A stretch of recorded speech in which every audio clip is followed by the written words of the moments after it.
cab is going down. It's getting melted by the buildings here. The longbows are still standing and doing damage. Does he have enough steam though? There's not enough running out. Yeah. It's in Bowman. 1.5 fire rate once again. Coming up, Truck being king here. And just, even though drag boxing the Naginatas forward, the Coyotes are trying to move, and the Atoman, he drag boxed the wrong direction, and now the Atomans are getting snared by the. Oh my Nagis goodness! are shredding this right now. Or like if you're transitioning or whatever. And that's life, isn't it? Onier now pushing in, and is this the time? Ungers needs to get on the attack dance. I mean, he has 70 fills. He's so far at an eco. Put some fills on the attack dance, and this will be even better. He's not switching. He's on XP. The cab is going down. It's getting melted by the buildings here. The longbows are still standing and doing damage. Does he have enough steam though? There's not enough running out. Yeah. It's in Bowman. 1.5 fire rate once again. Coming up, Truck being king here. And just, even though drag boxing the Naginatas forward, the Coyotes are trying to move, and the Atoman, he drag boxed the wrong direction, and now the Atomans are getting snared by the. Oh my Nagis goodness! are shredding this right now. And it doesn't look like he's got his 11s. I don't see any of the pikes. Where's the pikes on this fight? The Nagis are just cleaning this entire mass up. Coyotes are falling. You've got the Ashies getting buffed by the Dynamo. They've got Ashy attacking. They're absolutely shredding everything here. Yumi don't even need to micro this at this point. he's going to have to sack off his Rustics. He has to come in melee here. Yes. I don't think he can continue keep microing. Well, he's going to try, wait for reinforcements and try to make it to his blockhouses. The question is, how much damage will he going to be taking? This is nice micro from Ungers, but you know, the Atontons just have to attack move here. And 1.5 fire rate, they do have staff animation. And the Tontons are absolutely insane. But he has drawn him into the double blockhouse. Now fighting under the double blockhouse. The question is it going to be Skits are a little behind here. The Cossacks are now getting snared by the Pumas and the Coyotes. The Explorer is now in with the triple XP tech. Some warriors are mixing. The Atotan's doing absolutely insane amount of damage. He's on plus 36%. Look at him on the attack. That's plus 36%. And he's just Coyotes on the Strelitz. Blockhouses are actually doing decent damage here. The Coyotes are kind of going down. The Spears are now trying to move in towards the front, and it's actually a decent fight, I think, for Tabin. Pretty good fight for Tabin, but you know, there's not very many Cossacks. He's letting a lot of these Coyotes, Pumas, kind of shred his Strelitz a bit. Finally getting his Cossacks where they want to be on the slingers, and gonna be cleaning up. Here, the Hussars are out of position. The Carolinians as well, and the Hussars are gonna go up top. Oh, the tree carrying here. The trees for Sweden, and there you go. We can see some damage here. The Hussars, all the Hussars are dead. That's quite a lot of mass. The Hussars coming back from their raid. Nah, GG. Optimus, his mass is getting cold. No. What is up, everybody? How are we doing? Sir Callan, Ponscum how are you doing? I'm good. I got my coffee. I woke up at a very respectable 1 p.m. today. I'm on the fully degenerate grad student sleep schedule, so... Excellent. Yeah. How Excellent. about yourself? Well, I, kind of just in my bachelor phase right now, and, excited to do some, little bit of Age of Empires, I suppose. And then I'm gonna be getting to the football games later, but, and by the way, everyone in chat, it is American football, not hand egg. This is a North America show match. I will hear no slander about what is a football, all right? Yeah, man, we are totally NA themed today. Of course, Boss, Frontline, 2 NA Titans. We got 2 NA casters. Like, this never happens, really. Have a whole bunch of college football playoff games. This kind of makes me want to read, like, have you seen that, the football copy pasta? Where it's like, this is real football, and it's just a bunch of bullshit, but it's pretty funny. Yeah. That's where I'm at right now mentally. Yeah. Well, speaking of the picks here for each civ, we have OnlyBaus queuing his Ottomans, and Frontline is going as France. And the first map is going to be on Malaysia. So, what are your thoughts on this matchup on this map, Callan? I feel like it's kind of close. I don't know. France seems to be a civ that performs decent versus Auto. Auto's like has been heralded as this kind of top civ. Malaysia only has 2 TPs, so there's not a real great stagecoach opportunity. There's some water for both players to kind of dabble in. With all the yaks and the extra native scout France gets, that kind of helps level the playing field in H1, I think. So, yeah, I think it's kind of anybody's game. Yeah, the yaks will definitely help for potential 12-10 play, and I do like the water on this map. It's quite hard to deal with, but we'll see what they decide to do here. Yeah, I don't think Boss is like a great water enjoyer. I mean, it's possible we might see like a bee fisher start with just like building a dock and training 4 boats, but I kind of doubt it. I kind of expect them to just build the trading post. Frontline, on the other hand, strikes me as somebody who might enjoy adding some water eco, but whether or not you have time to do it against Auto, I'm not sure. Again, we'll just kind of have to see how both players play it. Yeah, definitely. Now, it's funny that this is the first matchup because actually about a week ago, I'm looking online, they played each other as in this same matchup, and Baus won that match, but we'll have to see if it changes today.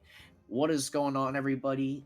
Lots of friendly faces in the chat. Glad to see you guys all here. And yes, this is live.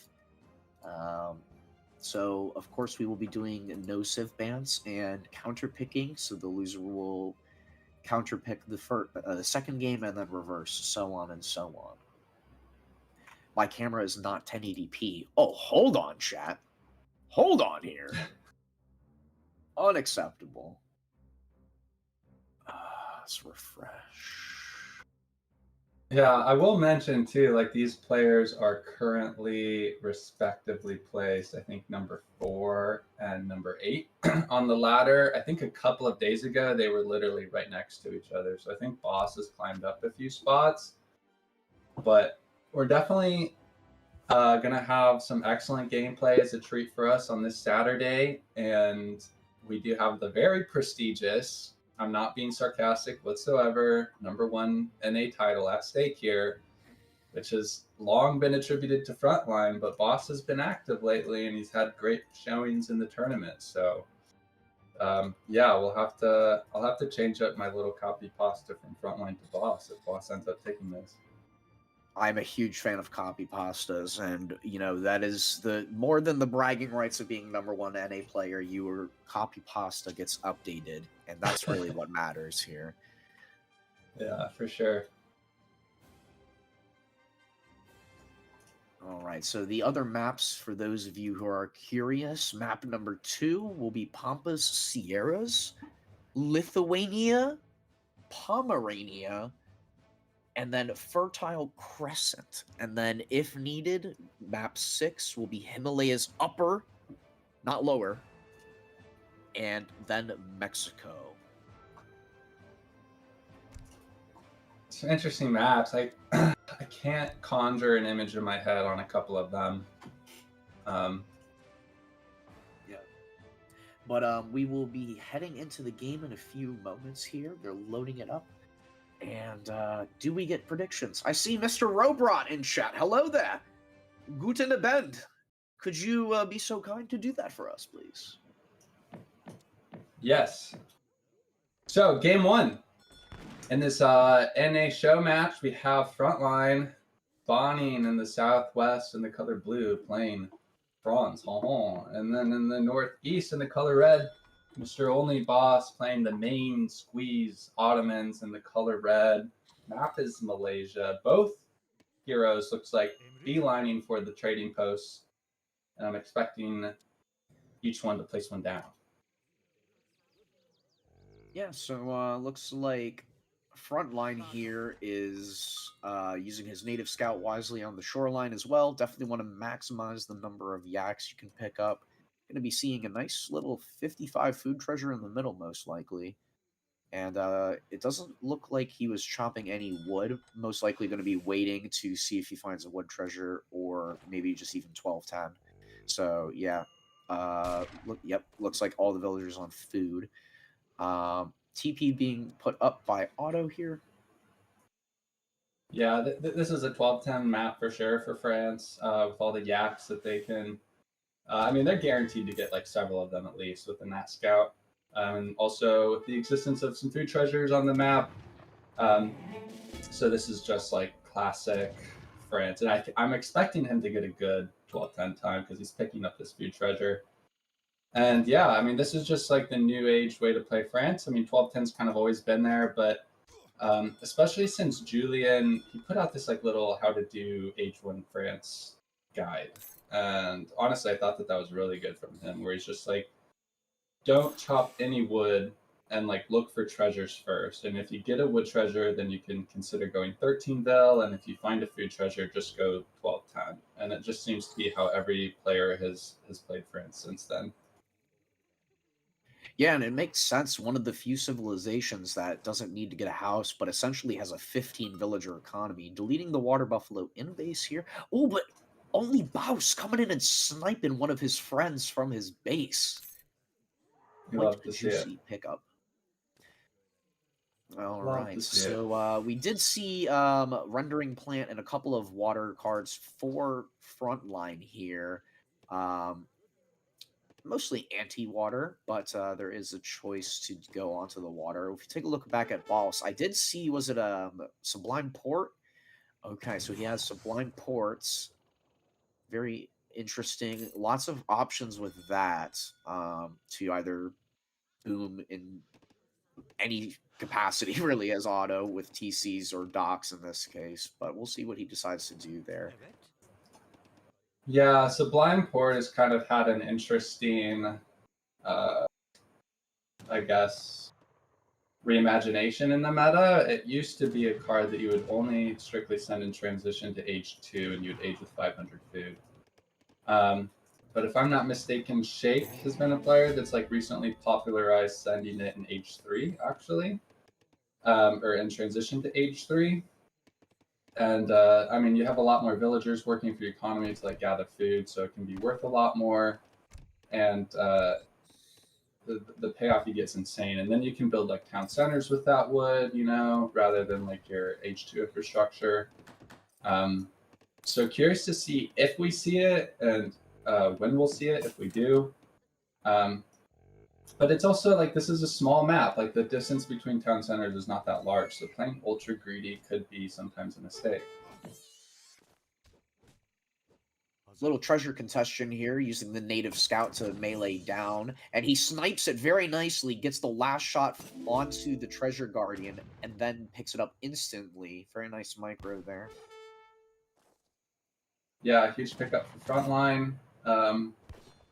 It's not game changing, but anytime you get a treasure contention, it's like a resource swing that's double the treasure, right? So, nice pickup for him. And 4 CDBs coming down first for the French player, aging 400 wood.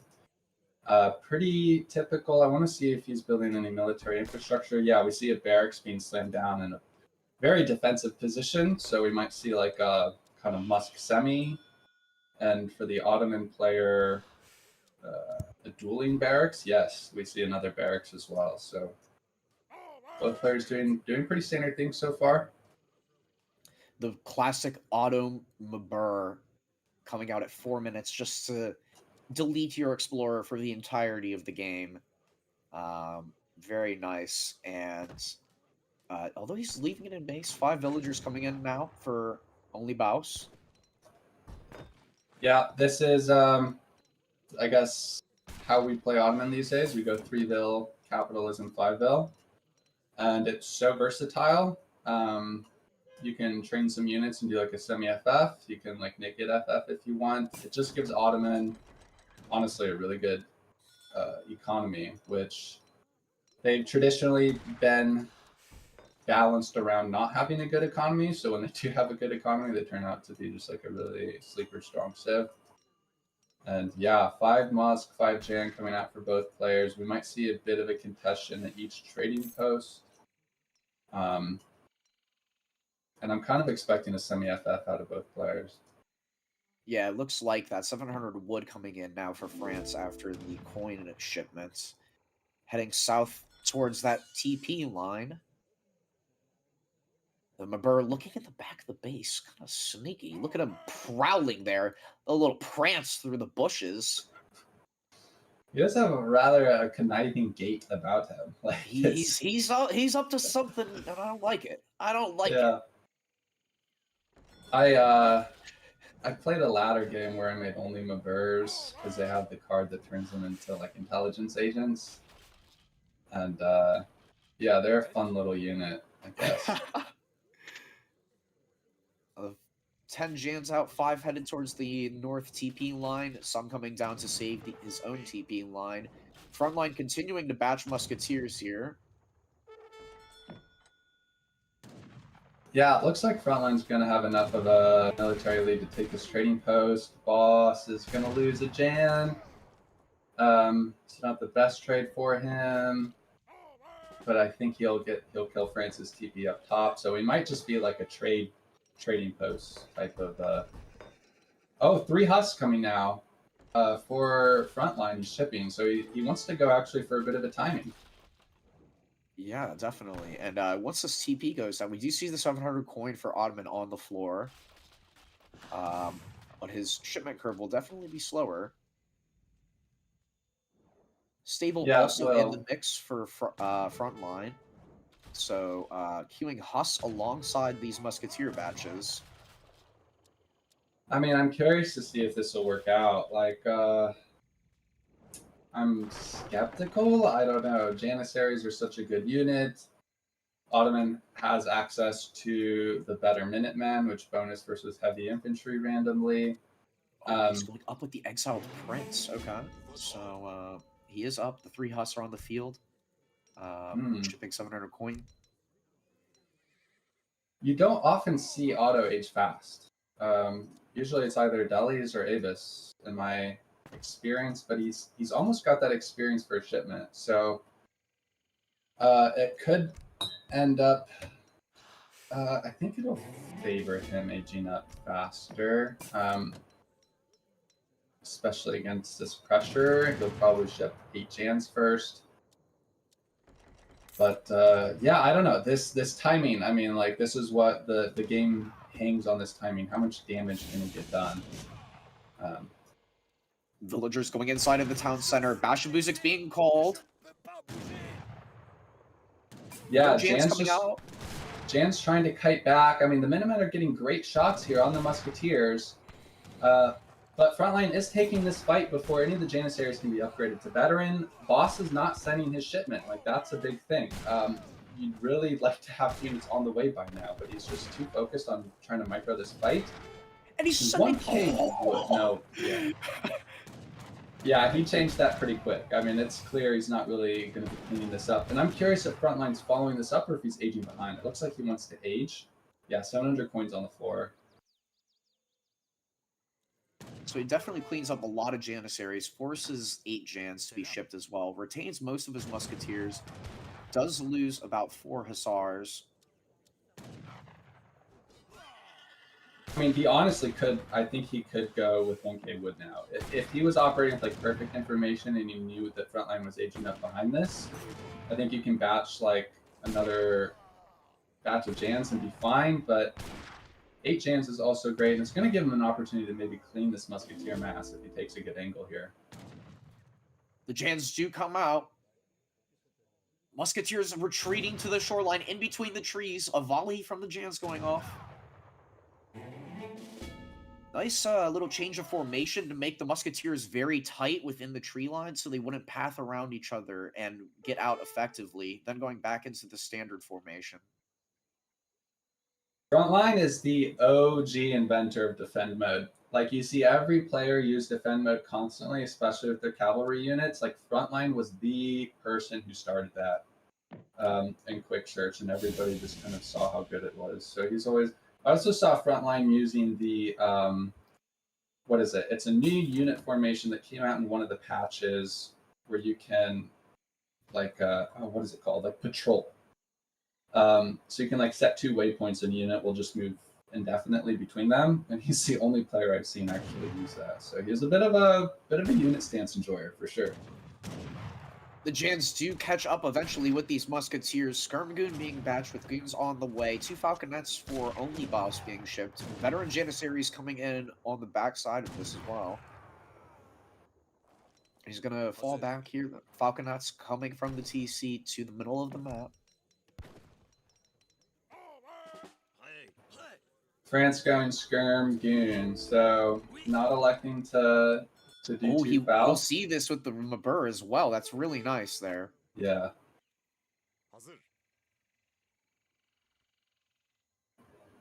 And you have to be real careful as boss here with your falcons. Like you can't afford to let the goons get a good shot on them because they're a much more mobile unit than Janissaries, right? So like there's always that sort of dynamic at play. Whereas if France just ships 2 falcons first himself, he kind of runs the risk of either getting his falcons like right-clicked by the Jans, or sometimes that 2 falcon trade is like just a bit of a 50-50, and like there's like some RNG involved. Oh, melee Jans. Using the Explorer to melee. Nice split fire there with the goons and the skirmishers, and he's going to fall back here and pull trick his way out of this.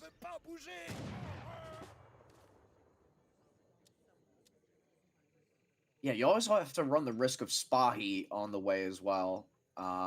Just preparing for that off the bat is definitely good. Falconets are unpacked, slowly making their way towards the skirmishers. 13 goons, more goons in queue.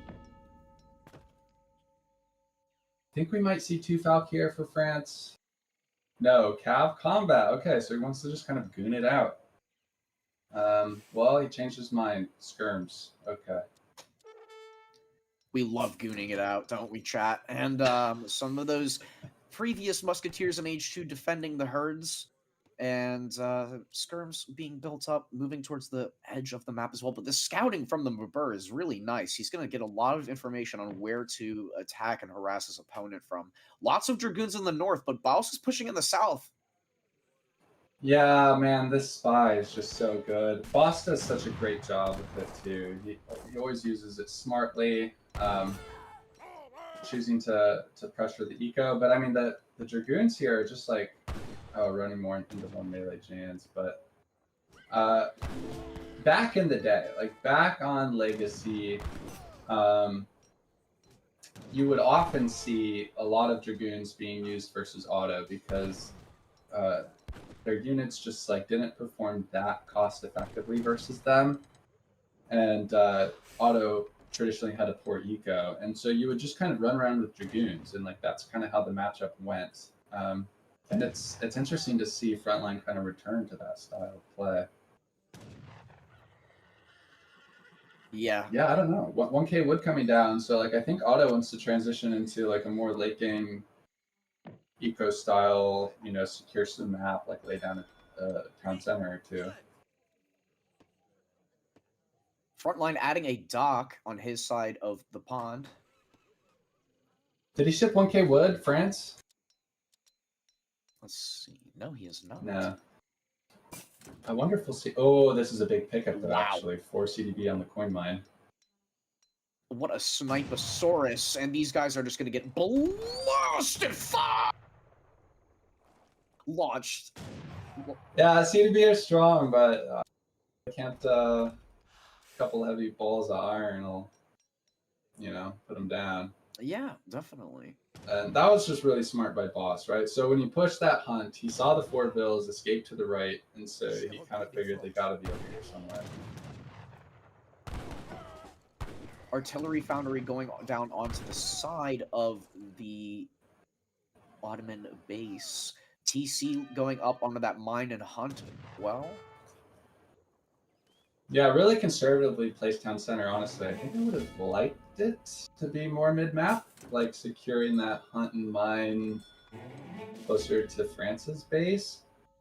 especially with the Mabur place there, you can sort of guard that position against like any 2-Falc play from France while it goes up. But anyways, it looks like we're transitioning into a bit of Jan Abus. So shipping Abus, batching Abus, and France is adding cures. And yeah, I don't know. Like France is up a little bit of score, and he's kind of getting a bit of the runaround from these Dragoons. Like the Jans and the Falcons have just literally been going in circles for the past couple minutes, and the Goons picking up a couple bills on the east of the map here. So Frontline's doing a great job of using the advantages that he has, namely mobility, and like to be a nuisance to Boss. Abus 2 pop out here, and one batch of Abus, due to that idle time, all of those villagers on the coin were inside the TC. Doesn't Yeah, have and Go ahead. Oh, okay. No, sorry, I was gonna cut you off because I thought the 2-Falcs were unprotected, but there's like 20 Jans there, so I thought that maybe the Dragoons were gonna circle back on those, but Boss is doing a nice job splitting up his army, but like keeping everything sufficiently defended at the same time. Yeah, it can be so easy for your infantry to just wander off chasing these goons, and then all of a sudden there's a window and your Falcs just are dead to a couple of cavalry units. 33 villagers for Frontline. I say villagers because he does have 2 boats, but yeah. 27 plus capitalism, so 29 here for OnlyBaus. Yeah, France is in the economic league for sure. But Ottoman scale surprisingly well. Like they just continue to mass up powerful units. They have great upgrade cards on those units, and when they add town centers, they gain additional eco just because of like the ability to batch villagers for free is a great boon. It used to not be because the mosque upgrades were very expensive, but with how cheap they are on DE, like it's town centers are definitely the play for Ottoman. Armies are posturing near the middle of the trading post route. Skirmishers have just been AFK in the stream line, just chilling while the goons harass.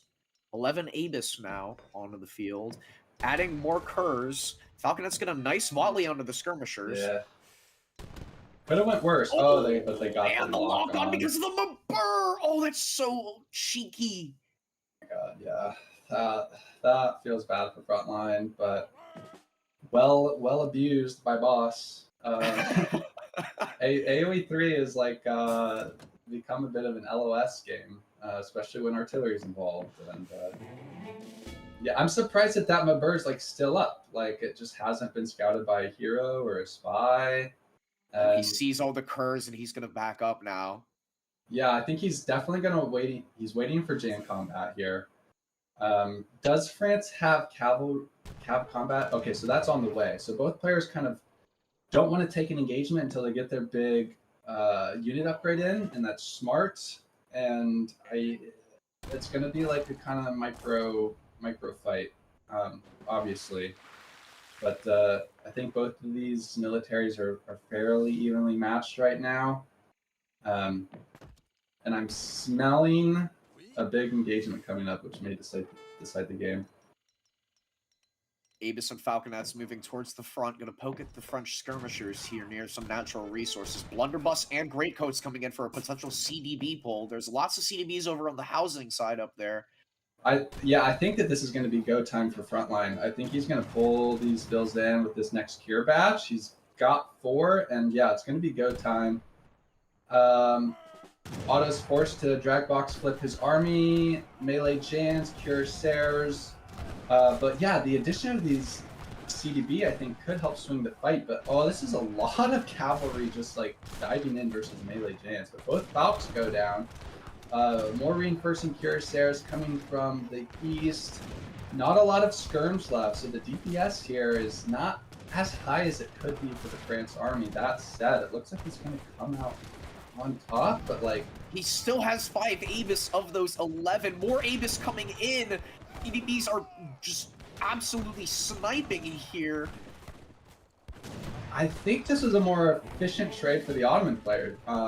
So many Kurz went down, thousands Yeah, of yeah. resources just down to melee, and there's still so many Abyss alive. Yes, the Falconets go down, but so much idle time from Frontline surely lost several CDBs in that engagement, and here comes Mamelukes now Oh, to wow. help with the Janissary mass, and that's going... Oh, Falconet's coming in for Frontline, but he doesn't have many Dragoons. He's running out of coin. Yeah, I think Otto kind of took the advantage there with that fight, and because so many CDB were involved in the fight, the reinforcing batches are not going to be very strong for Frontline. He only gets 2 cure stairs out. Meanwhile, like you said, Mamelukes coming up behind this for the Ottoman players. So, yeah, I think Mams are going to kind of seal the deal. And they perform very well versus CDB, who have range resist. The Dragoons trying to stir up a little bit of trouble, but there's not much trouble to be stirred. And yeah, not feeling great for Frontline here. I mean, the scores are relatively equal, but I think that's just because resources were sunk into Mamelukes and they aren't on the field yet. Once those spawn, I think we'll see Otto's score bounce back. Absolutely, and he's also batching another 5 Janissaries. Gonna get a full batch of Abyss as well. Sniping a couple of goons there as well. Yeah, huge.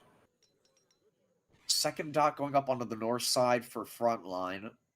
Second Mabur coming into the middle of the map for LOS. And Jan Abyss just going to be the way here. Lots of Mamelukes, and don't forget that 20% combat card at age 3. Completely balanced and reasonable for Otto. Completely fine. And yeah, it's go time. Yeah, and artillery. I mean, he hasn't shipped it, but the artillery combat card is like nuts. Like, all these Abyss upgrades used to be split into 3 cards, and now it's just 2. And then Otto also gets this like random upgrade card in age 4. It's yeah, balanced is certainly one word for it. Yeah. All right, so more goons raiding to the southeast of the map. Excuse me, a couple of Kurs.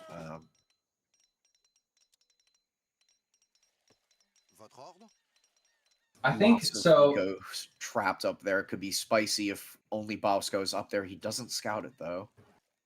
Frontline's like new win condition, since he kind of lost that main fight, is to run around and try to outboom. So that's why we kind of added this second dock up top. He has his Falcons up there. I wonder if he's like trained a Caravel. Yes, he has. So he's going to try to like abuse this water position, I think, and just like try to boat boom and run around with goons. And he needs to like introduce some sort of imbalance in the position to try to crawl his way back. And he is picking up some bills, and that is going to be enough to divert Boss's army, I think, from that coin mine. But no, he's going to the coin mine anyways, where there are like 15 CDBs. So like, this could be huge. Oh boy. Trapped at the top of the map. They need to make their way to the boat now. They're running the skirting. It was a great reaction by Frontline, and the Caravel's going to be in play. So just going to sack one and get out with the rest. That's huge. The Battle of Dunkirk. Get on the boat, lads. Oh, the No. poor CDB. He's going to drown. Oh. Rest in pieces. Your sacrifice will not go unnoticed. Picking up some Abyss, though, with some Kurgoon in the back. Shipping a frigate now. It's kind of what he 57 needs. villagers for Frontline. And he's dropping the army off of CDBs. Oh, it had the Falcons and the skirms in there too. I didn't realize that. CDB's chopping one in the back of his base. Oh my god. The Mams are idled. Is Otto shipping a frigate by any chance? Yes. So both players doing frigate stuff. The game's gotten very messy. I mean, we can see like some idle. Huge broadside. Yeah, Boss just wants to get enough like chip shot damage on this so that when he ships his frigate, it will win. And it looks like he's accomplished that. Can we look at Otto's town center in the south? I think that there might be a raid going on there. Okay, there was, but it got cleaned up. And then now we have a big frigate fight where Ottoman has the advantage, and there's no dock here for France. That got cleaned up. So, oh yeah, that caravel needs to do stuff. It's got a lot of troops in it as well. He has to make sure that doesn't go down at the sea line, because if it goes down, that's a lot of units inside of the ship. Frontline has to get this caravel back to sea, back to the shoreline. It'll live. It could even bait. I mean, with the 2 Falcons in there, it could. Oh man, I don't know. This is just like, oh, everything's on the knife coming out of the edge. shoreline though. He might get trapped here. Oh, this is tense. Oh, the frigate goes down. Oh shit. So there's just this caravel with a whole bunch of units in it.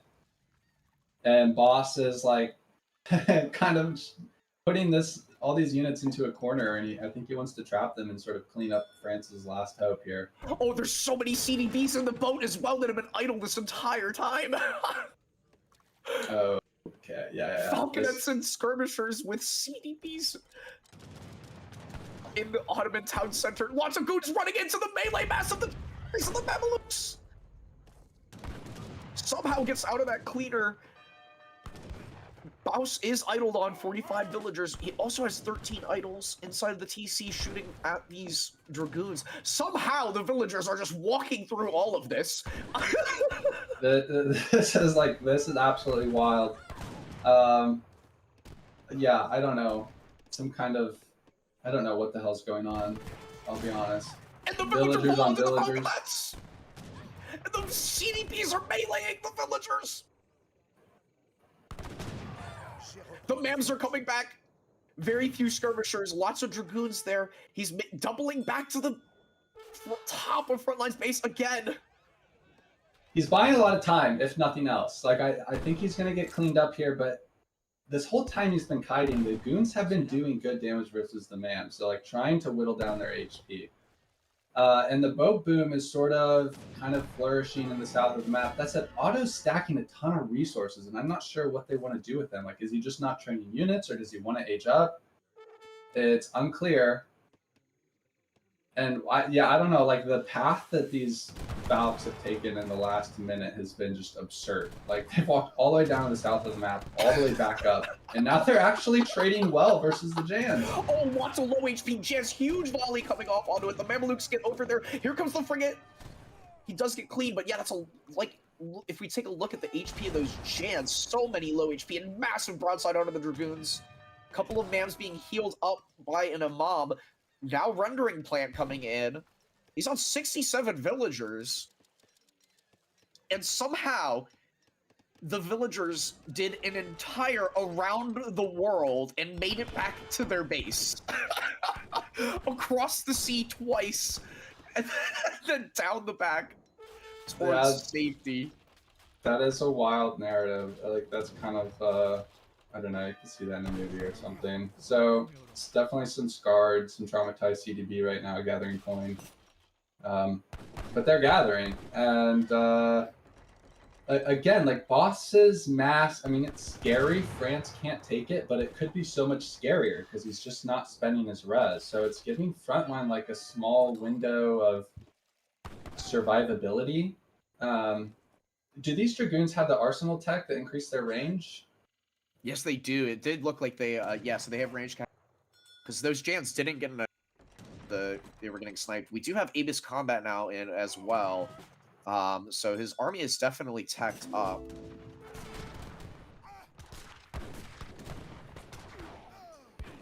Yeah, and I mean the villager ecos between these two, like France is on 72 with boats and CDB versus just like 50 for Ottomans. So I mean, there's a chance. Like, there's a chance here. The CDBs and Dragoon composition, sieging down the auto TC, absolutely brilliant.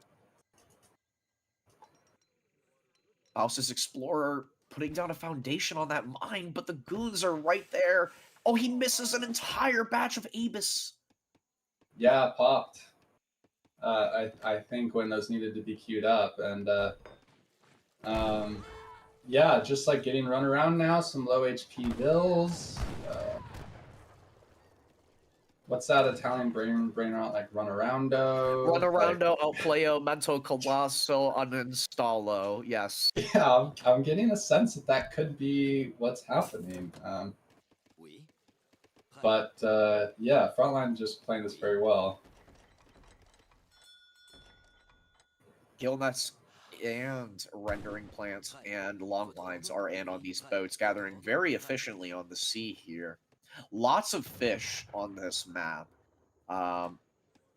Ooh, and he's going up to Oh, industrial with wow. the Tycoon.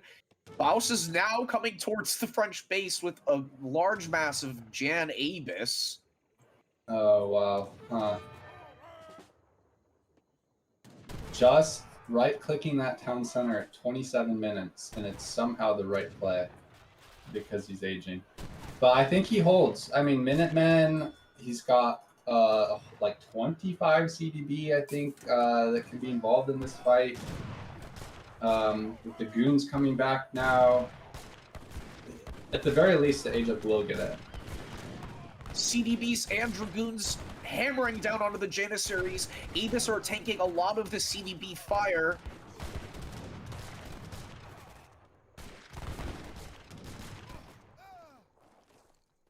And he's backing from this engagement. Very interesting.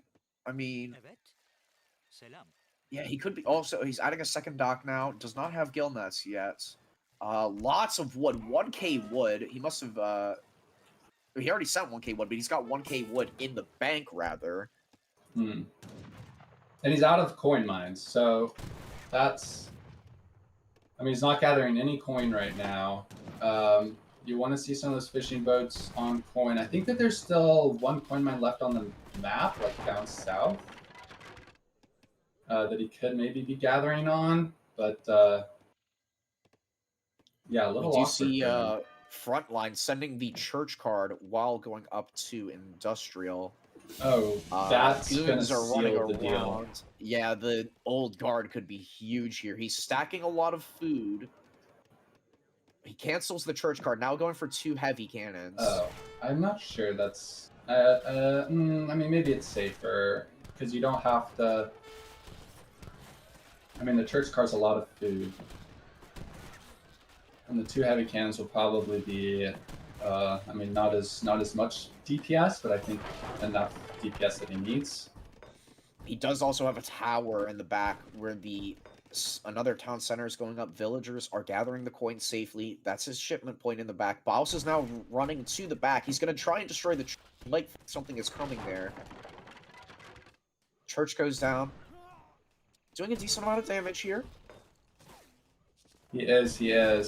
He's killing infrastructure, but the 2 heavy cannons come out. No problem. And is this going to be scouted by Otto? He's going to pull back now, but... Ooh, that's a good shot.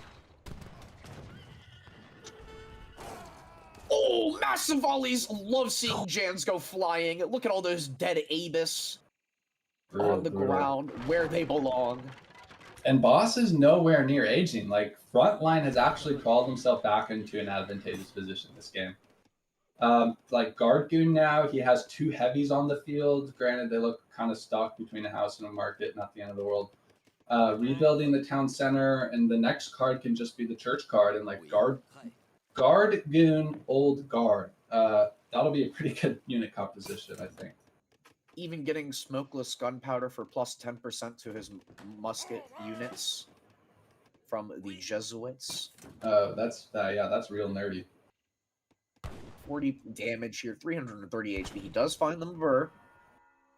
Guard Goon. About time. Holy shit, this thing has been stealth mid-map for 30 minutes. And he gets away again! Oh, what a little And he's going to go back to lurking. He's lurking in the middle of Malaysia. Lurking in the middle of Malaysia. That's like a movie title, maybe. It could be for the CDBs and the journey they took. Yeah. But Frontline also making a spy saying, you can do that? Well, I can as well. And the Mamelukes are in the back. They seem to be fully healed up. More water being committed to on the top side of the map for OnlyBaus. Water's pretty saturated here on the French side, but there are 3 whales there, which would be very nice, and they do have rendering plant. Yeah, that kind of goes back to that decision Frontline made. So, I mean, I could see force feed communicating without words that like rendering plant was being shipped instead of 1,000 coin. And like the coin definitely would have been, oh wait, the coal's here. Okay, they picked up the heavy cannon, brutal. Oh, maybe a second heavy cannon? Anyways, the rendering plan is definitely more long-term, and I like that decision. But, oh, that Mabur was giving LOS the whole time. And the second heavy cannon's going to go down, and now France has no DPS behind this army. And has the church card been shipped? No. So, yeah, I don't know. Now he's in a pickle again. Next upgrade coming in for the Abyss Gunners, 20% hit points. CDBs are going to be pulled again, but there's so many Janissaries here with upgrades. They're so tanky that they can just trade incredibly well here. He's going to unpack the Culverins and back up again. Double Cur production now from 2 stables. Oh, interesting. I don't know if that's what you want. There's so many Jans on the floor.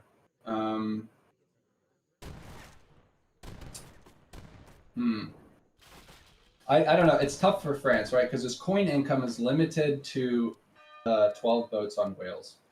And you kind of want a factory so you can start getting some infinite coin. But you need to hold this push. So I think you need Old Guard.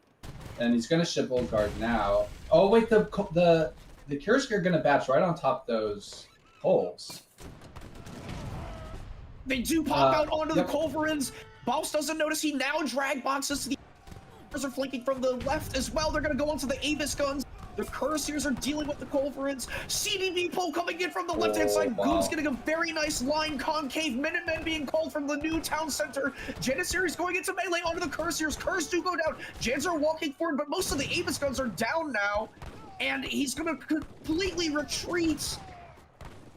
Huge hold, huge hold. Cuirassiers were the right call, I think, in hindsight. The Culverins maybe didn't represent that much because there were no heavy cannons on the field anymore, but I think just being able to push that army back enough to comfortably get Old Guard in is going to really swing this game. That said, the fish have run out in the sea, so a minor setback for France. Oh, the Mamelukes were not there the entire time. They could have soaked up a ton of damage, although most of the army was goons. But, yeah. Boss needs to do a better job gathering on whales. I think his only coin income is a plantation right now. He could be onto those whales for sure. 2 docks going up on the north side. The frigate is there, however. The tower's not really at the shoreline either, so the frigate might be out of sight. Jan's going immediately to the north side of the map. Second outpost trying to go down. 2 of the Mamelukes do get picked up by some remaining Dragoons at the top. And the run-aroundo outplayo Mental Colosso is continuing here with Frontline. Out-APMing his OnlyBaus so far with just batches of goons going everywhere. Villagers trying their best to deal some damage back, but they're going down. And that outpost is going up. Although the army is coming up as well. Frigate comes out from one of the docks. The 2 falconets are also there. Baus making more cannons. Or excuse me, no, yeah, he's just got 2 more falconets. But is he going to go for the outpost? He goes for the frigate. That's smart. Yeah, I think those 2 shots on the frigate will let him win the frigate war. And he's going to clean up these 2 outposts in the docks and sort of snuff out France trying to reestablish himself in the north, and he's aging up behind this, so huge. And he's got himself a 93 villager economy kind of out of nowhere.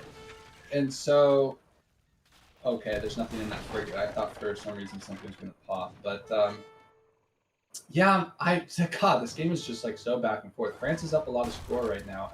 I think that's Old Guard though. Yeah, the middle guard is definitely going to inflate. Old Guard not yet in. Boom! There goes the villagers. God. It's so... my God.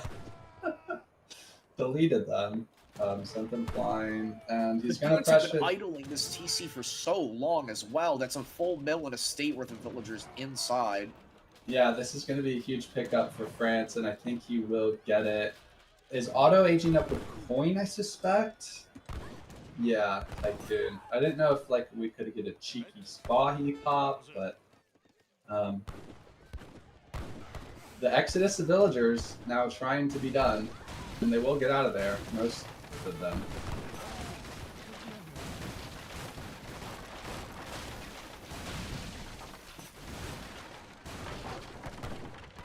He needs the old guard. Now he has the food for it. One factory being shipped here. Old guard now coming in. Oh, these are disgusting units once they Yep. arrive.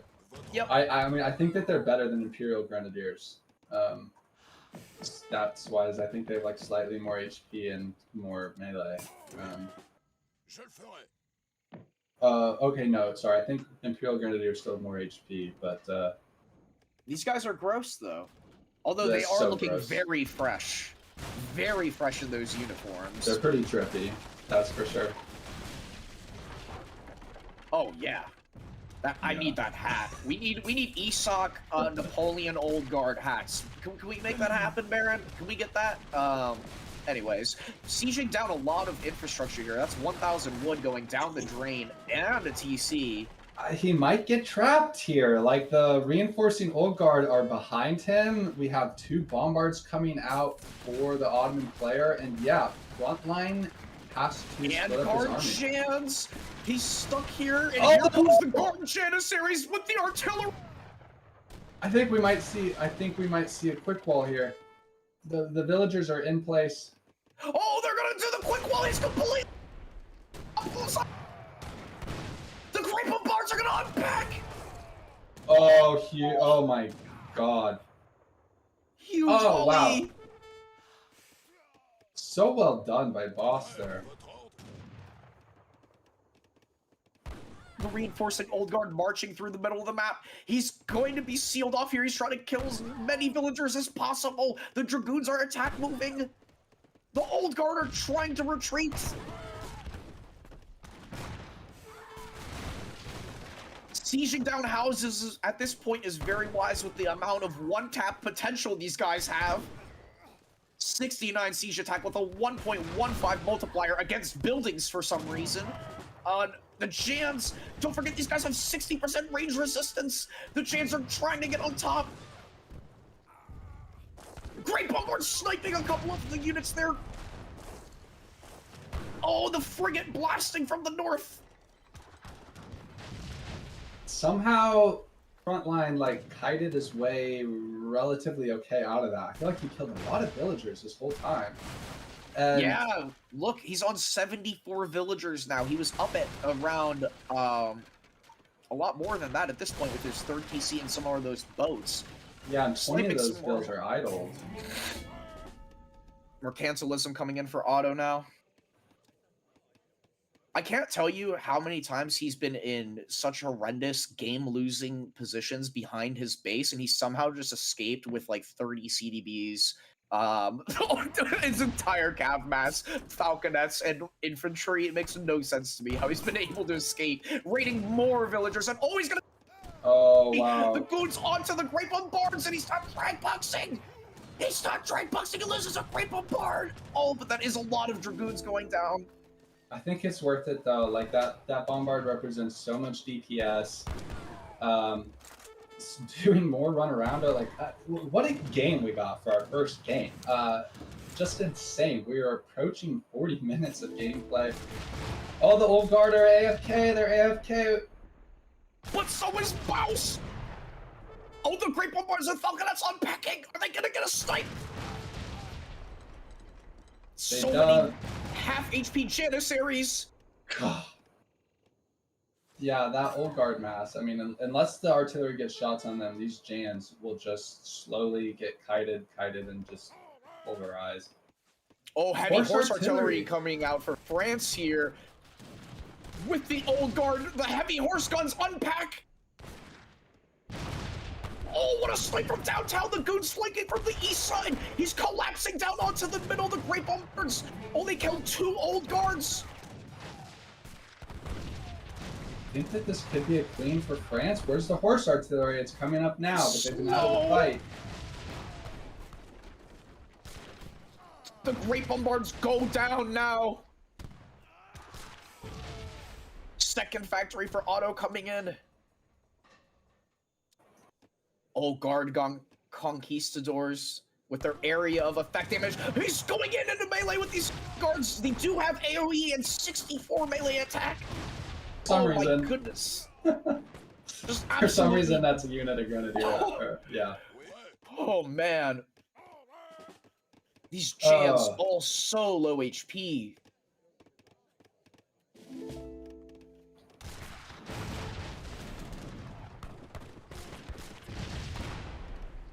Yeah, and I Heavy think horse guns France's just slowly rolling forward.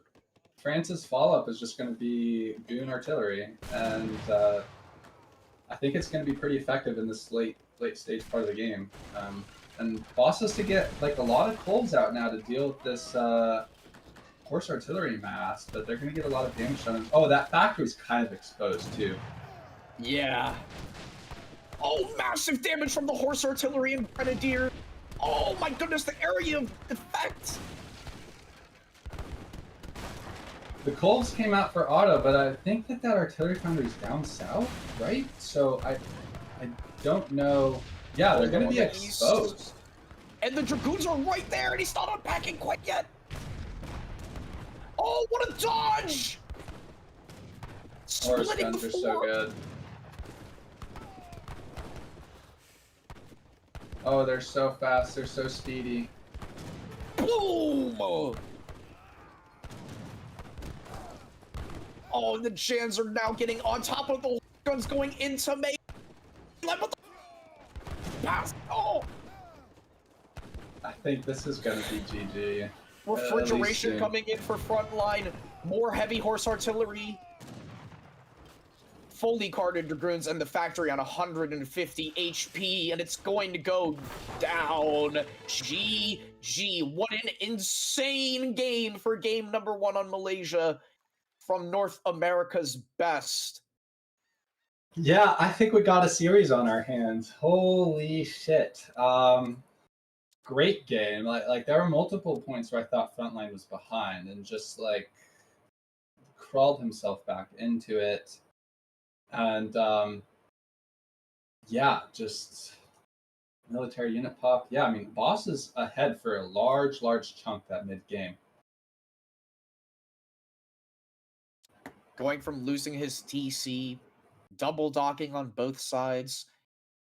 I have to, can somebody in chat please clip the CDBs getting on and off the boat, escaping a frigate? That was like 13 fills in that boat.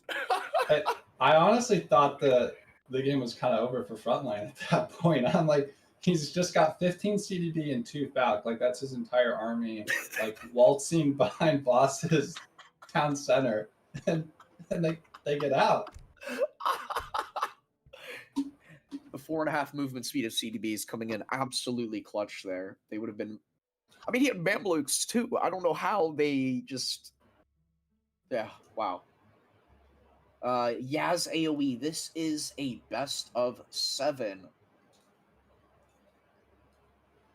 Wow, what a game.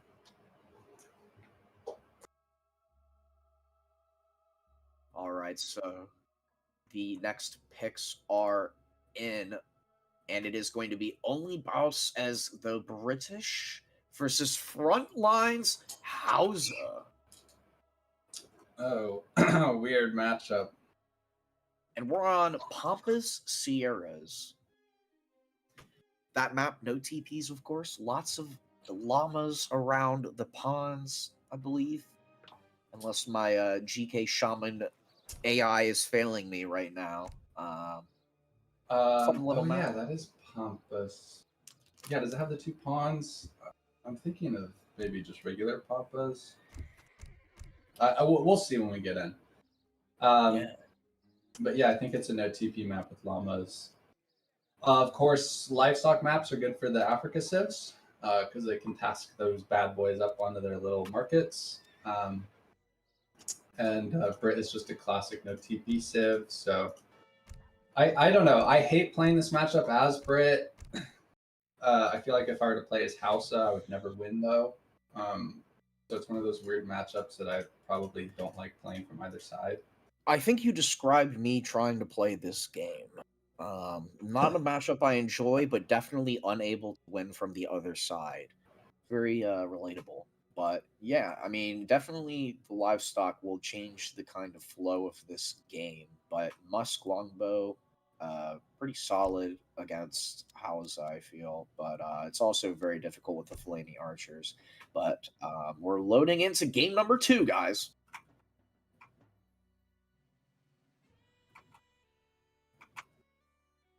Oh, it is not that map. That's regular Pampas. So, welcome to game number 2 in this best of 7 between Frontline and OnlyBaus. Baus is spawning in the color blue in the north as the British here, and Frontline is in the south in the color red as Hausa. And his explorer immediately making his way to the left hand cliffs to pick up as many Yamas friends as he can. I mean, he does miss one somehow. I'm not really sure how that happened, but oh no, he picked it up. All right. So yeah, we were just talking a little bit about this matchup. We'll have to see how it plays out on this map. In terms of hunts, a little bit far outside of the base for Brit, but we'll have to see how good Baus's line of sight is and if he can get any serious map control. Yeah, now that I think about it, I mean, it is kind of a tricky map for Brett because you don't have the greatest hunts. I think even this particular spawn, I think you can get better hunt spawns than this map spawn here today. So, as is often the case with Brit, they're very good civ, but they always struggle to secure their hunts and continue to defend them, especially when the game calls for going up to H3. And, Boss. Did he yoink a llama? Yama? Maybe 2? Oh, he did. And this other one's following on the back here. I'm just going to try to hide. It's going to go for this little crevice, maybe. Oh, Boss won't see that llama. Oh, he does now. And he's going to go right back up top, but Frontline trying to run it away. He's running it back. It's like baiting the llama. Like, I don't... That's so funny. Intense cavalry micro in Age 1 here by both players. On Yeah, it's honestly harder than it looks. I like controlling livestock in Age 1 because they're slower than your hero. They also don't group up with your hero unless you use alt drag. And you kind of have to always constantly be babysitting them. Like now, Boss has to like babysit these 2 llamas on the other side of the map from his town center. And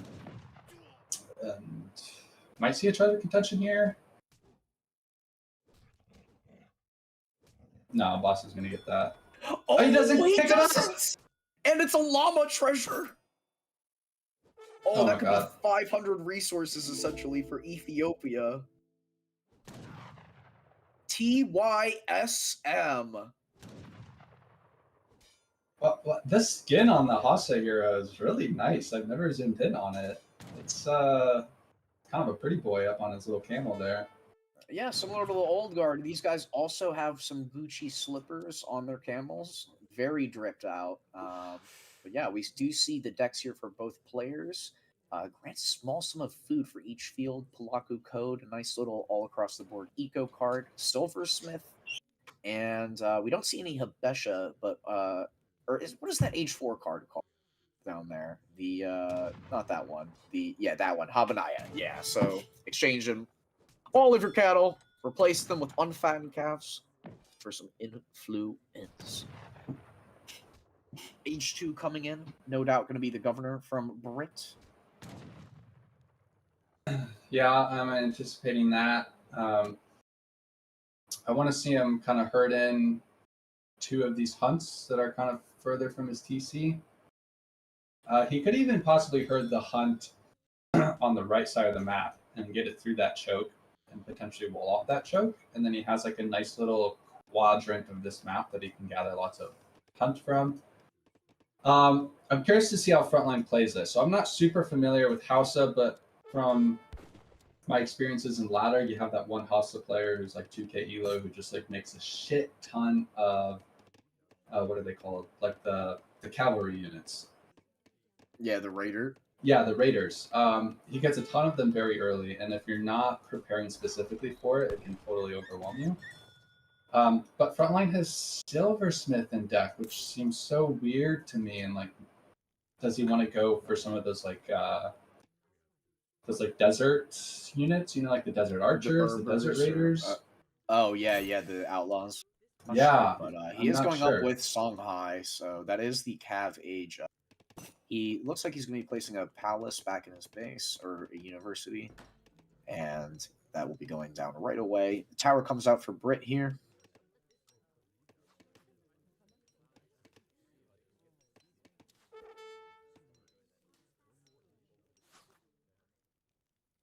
Yeah, that university's nice.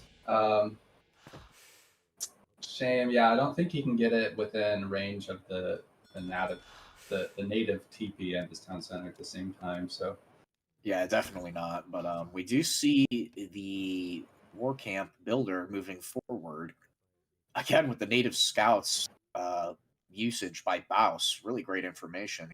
Boss loves this, yeah. This is going to be quite a forward stable.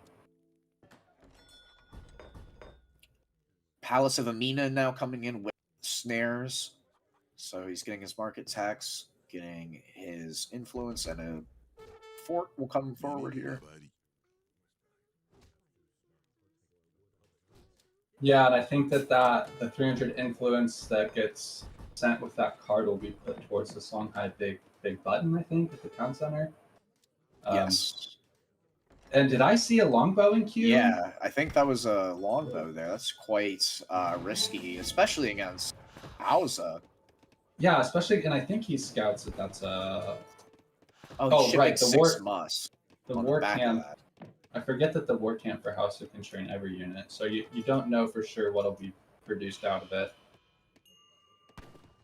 700 wood into 6 musk. 4 raiders come out from the war camp. This is a really nice manor pop for Brit. 100. I mean, I would, and for only shipping 700 wood and batching a batch of longbows, I would kind of expect it to be lower. Yeah, his macro is looking quite clean right now. Raiders looking around the left-hand side towards some of those herds. 6 Mosque is a great card for Brit to decide to send. I don't think he like survives without it. So I like this adaptation from Boss. I think he's playing it pretty clean. 7+5 Fellaini's on the way now. Okay, yeah, we're gonna see a big house of timing, it looks like.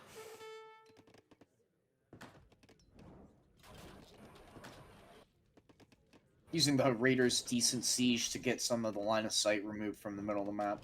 Not a bad idea. Get some XP. Longbows and Fellaini moving towards each other now. Yeah, you gotta be real careful as Boss when you do that, because the longbows can't kite. And so anytime you kind of push out with them, you gotta be very, very wary of getting caught. But he's gone back now. Yeah, shipment for House are these just gonna be 5 raiders? Yeah. Yes. And I think it's gonna be close to go time. If he doesn't go now, he's gonna go with the 5 raider shipment. Yeah, this is kind of what I was saying. Like, those longbows can't kite, so like they didn't get any shots off that whole time. And there's very little safe hunt for Brit right now. Yeah, with the mobile cav, the left-hand herd has really walked far away from its original position, and he's been unable to herd it in. Longbows do come in here from the tower, do get a decent volley behind the tree in the coin mine with the outpost. I mean, Boss is playing it correctly. You definitely need these unit shipments to hold. Oh, he didn't ship those. My apologies. Oh. Yeah. Oh yeah, he's gone 600 wood instead. So like a little greedy, but it gives him the opportunity to, I think, set up some more infrastructure. He's got a Husson queue now. And this I like a lot. That's an old callback to an old. This I like a lot. Yes. The Veni Vidi Vici voice line. Yeah, and I think Huss are so good versus Hausa once you can get the Huss mass established.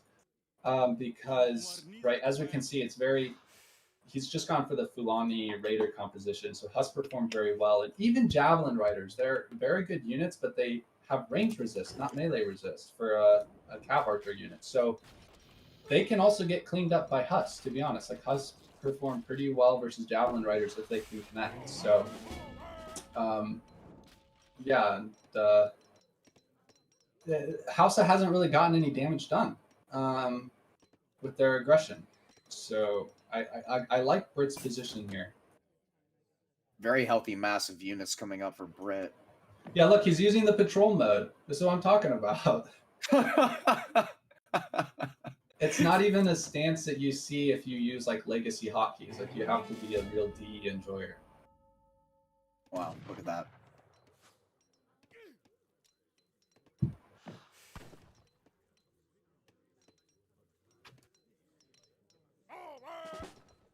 Here comes the push, though. Some Javelin Riders in the mix with the Raiders. More Fellaini and Javelin Riders in queue. One Huss comes out only. Oh, wow. 2 Jav Riders go down to the longbows popping, the 6 longbows. So, yeah, I mean, they're paper units, honestly. Good DPS, but paper. And so... Oh, we have the initiation of a runaroundo. Frontline changes his mind, wants to go back. Yeah, sees the stable now, has to know. Yeah, and now Brit's gonna be the one to aggress. Oh, nice double kill there. Good splits huge. with the longbows onto the Javelin Riders. Oh, one Raider raid. Wrecked.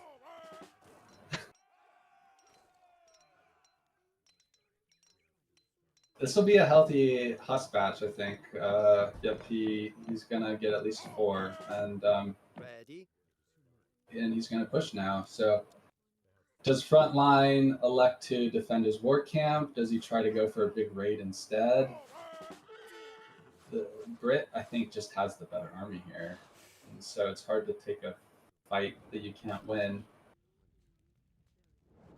There's more Huss coming in as well. The longbows are just going to be able to poke. Nice little Raider right-hand side here to pick up some villagers, potentially. So, declining to protect the war camp, just going to go and kill some villagers. Yeah, this is a great raid. I think it's something, like, ideally, in hindsight, 2020, but, like, if you're Boss and you know that he scouted this with the 1 Raider, I think you want to separate a few musketeers and just put them on this hunt to try to defend. And we have a little cheeky pause coming out.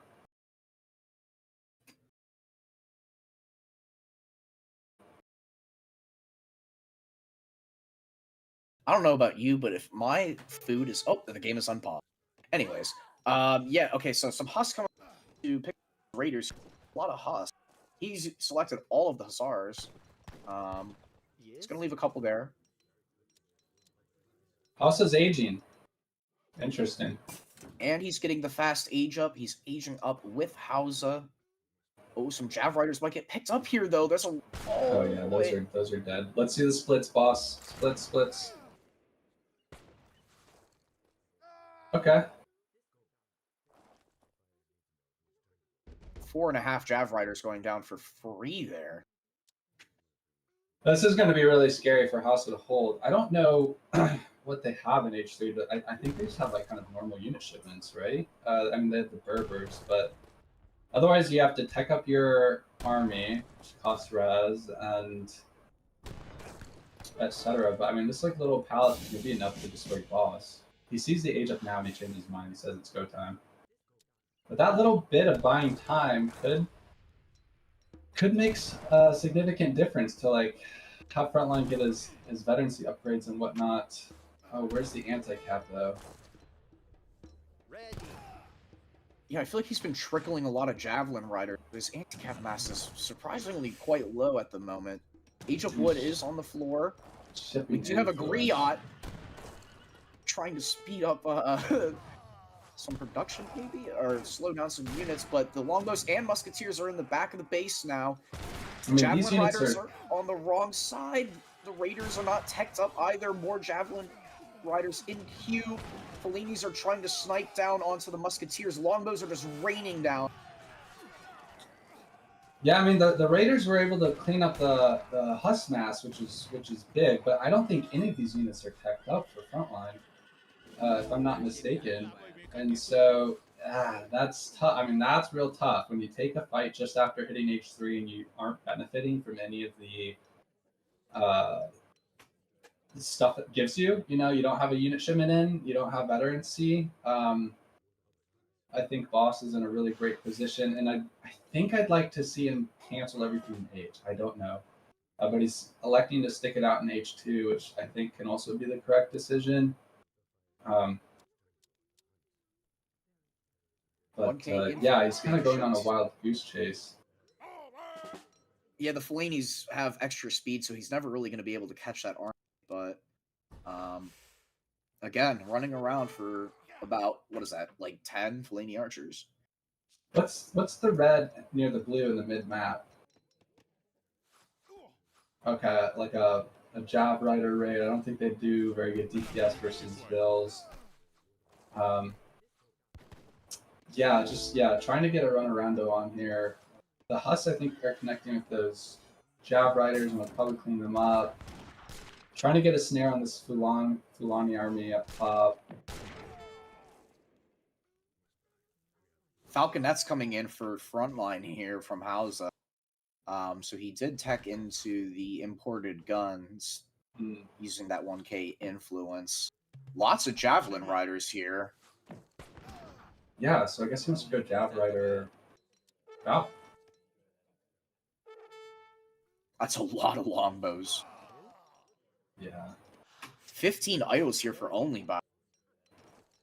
So this APM is definitely taking up a lot of his from the Fellinis just going to the back of the base. 2 Falconets come out for Frontline here. Oh, listen to that beat. Delicious. Okay, the Felanis are finally going to go down, but not without killing a few hills. Falconet's engaging onto the longbows, but the longbows just right click.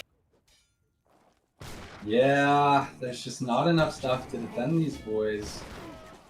Carded Musketeers. Falconet is unpacking and just goes down immediately. Javelin Riders, again, low HP. Not even a good meat shield against the types of units out on the field here. And now shipping Fellinis.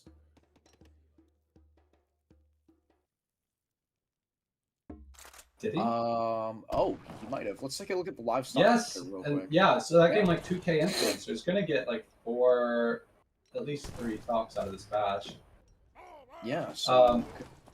where did those spawn from? Did those spawn from that building that's currently being sieged? No, okay, there's another one behind it. He's going to need a lot better trade with these Falcons. And 3 is more than 2, quick maths, and so I think... Oh, no, why'd the Felanis pop there? Oh, shit. They're going to try to get out. Okay, they get out mostly unscathed. Could even be a bait for the Falcons. Do they get a shot off? Oh, massive volley from the 3 there. Nice little raid with 1 raider again. Boss is taking a weird angle into like the corner of the map. Like this could. Oh, and we see the wall. Is he gonna get quick walled? Oh, where is he going? He's trapping himself into a corner here. These units are toast. Husk flank. He's gonna just engage with it. Musketeers pushing under the tree lines. Javelin riders on the right, but the Huss are getting under the cannons there. Well, I think that this could be a good trade for Brit. All 3 Falcons go down. There's still a whole bunch of longbows up. And there's really no heavy cavalry on the field for Hausa. Wow, that trade, honestly, it went from I thought that Boss was going to get totally cleaned up to like turning the tables. And now picking off some bills in the back of the base. This is very, very scary for Frontline. Catching out a couple of reinforcing musketeers, but a lot of villagers going down. 51 villagers for OnlyBaus. Healthy bill count, but like a little bit lower than 17 minutes in what you might expect for Brit. Yeah, he does have a lot of idols as well. Okay, he's adjusted his macro a bit more here. What cards does Brit have left to send? Okay, he's got a Okay. couple left. Both are decent options, although there's not as much food, so maybe the yield could be good with Spice Trade, but he's going 600 coin here to try and maybe push out more units or decide to age up. We will see. Counter Javelin tactics coming in for Hausa. I don't think Brit can age. Like, I think he has to stick it out in H2, win or lose. Oh, he scouts out another TC here, trying to go down from Frontline. Oh, it does get up. That's nice. I think that's like Frontline's one of his remaining hunts. He's not getting any food right now. He has 33 bills, but not very many of them are working right now. Oh, trying to slam down some infrastructure on this other hunt in the east. He just doesn't have units to compete with like Musk Longbow. Like these Jab Riders are just not doing it.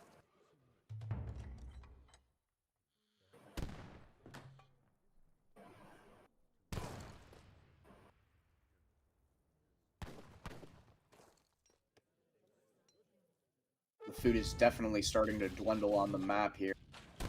Gonna start sieging down this palace, ejects the villagers safely. He's got one Falc. He's gonna wall it off.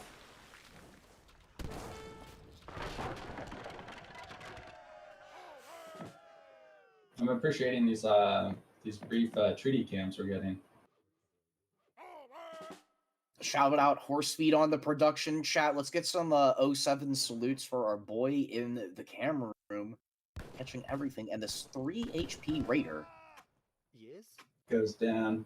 Horsefeed's honestly like a great producer. Actually catches raids and everything. Has a good knack for what to look for. It is impossible to raid him. He just sees it instantly. Yeah. More Javelin Riders going to the north here. More Falconets in queue. Trying to get a runaround, but I don't know. The Jab Riders just don't quite have the DPS to make it super effective. And there's much clearer areas for Boss to push, like counter push to with this town center and the dwindling hunt on the map. And yeah, Frontline's just going to call it. So we get it evened up here, the series 1-1. And this is just kind of, I think the story of this game was Brit doing Brit things. Hausa couldn't do damage with their initial mass. And credit to Boss for like playing it well and smart. He just sort of masked up and then also chose a very good time to push while Hausa was aging. Yeah, definitely pushed out at the right time for natural resources, had a sustainable mass of a 3 composition unit, and then getting some cards on those bad boys as well. Yeah, it's I mean that's like a big thing is to know when to push and be confident pushing. I fall into this trap when I play Brit a lot. Is I just sort of sit back on my natural res, and then my opponent will have aged up, and I'm like, oh shit, like I'm not in a position to do damage, and because Brit slow ages, it's very difficult for them to follow up. And so yeah, just kind of well played by Boss there. All right, so we're all tied up here, and the third map is going to be on Lithuania, so very narrow, one of those DE Knights of the Mediterranean maps. So it'll be quite interesting to see what either player picks here. We got 150 people in the chat. Well, thanks for joining us today. Hope you guys are all doing well. And of course, I have to show you the E-Sock hoodie in gray charcoal. Yes, you can get yours today or tomorrow. You know, a little cold in the holidays. Cozy up in a nice hoodie. Wait, that's so cool. I kind of want one of those. You got to get yourself one. I love repping like niche hobby merchandise, right? Like it's so cool. I want the women out on the dating market to know I have autism. Like, you know, yeah, like exactly. What if they can get past that? We're golden. We're so golden. Well, and I live in Seattle right now, so like I can't appear too normal, right? That's Oh, like you could be an easy performative male out there. Easy. Exactly. Easy. Yeah. Are you a matcha enthusiast these days with a nice little book in your hand going down the escalator in a sweater? That's I check off 2 out of those 3. I've been a book enjoyer on an escalator before. It's so insufferable, I know. Yeah. Gotta let everyone know you're knowledge maxing out here. Yeah. And I got a couple sweaters, but not a matcha guy. I'm kind of a black coffee guy. I hold on to that. Oh yeah, black coffee. My coffee is so dark that light cannot escape it. Exactly. It's got to be jet fuel. Yeah. I need a pit in my stomach when I drink it. Yeah, if I'm not stimming out and my hands are shaking on the keyboard, it's not really doing much. It's just not worth it, you know? Exactly. Horse Street asks, Callum, have you ever read David Foster Wallace in a coffee shop? No. I went through my DF dub phase a little while ago. Although I did read him in the library. That kind of counts. Easy money. Okay.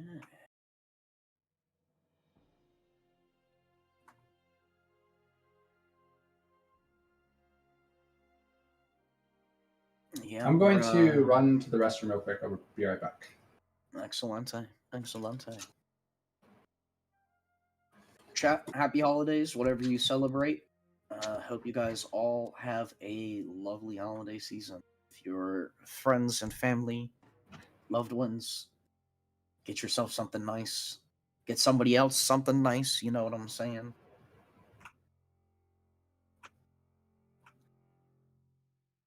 Horsey, I really like your Discord image with the cat on there. That's quite a little. How'd you get that guy? I gotta get myself a cat on my Discord image. Dang.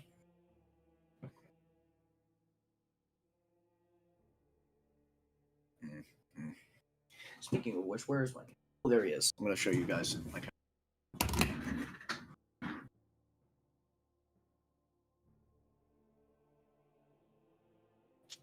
Oh yes, come here, Pookie. Look at this guy. He's so long and just industrious. Look at this coat.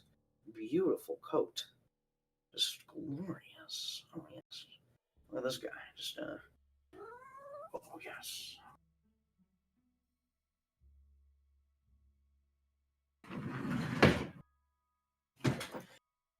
Oh, yeah. He's just, the man. The man. And we've got the next matchup as well. And it's going to be France against Frontline's Brit. Solid cat noises indeed. That's what I love to see. That's what I love to see.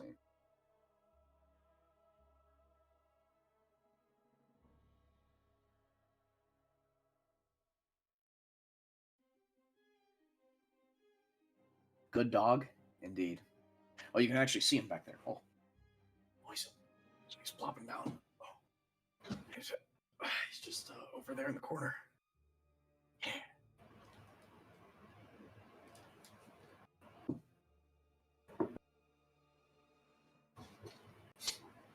All right, back. Alrighty, you missed my cat. Although actually you can still see him. just being chilling over the shoulder, joining the Aw, cast. So He's, cute. he's the man. All right, let's get into game number 3.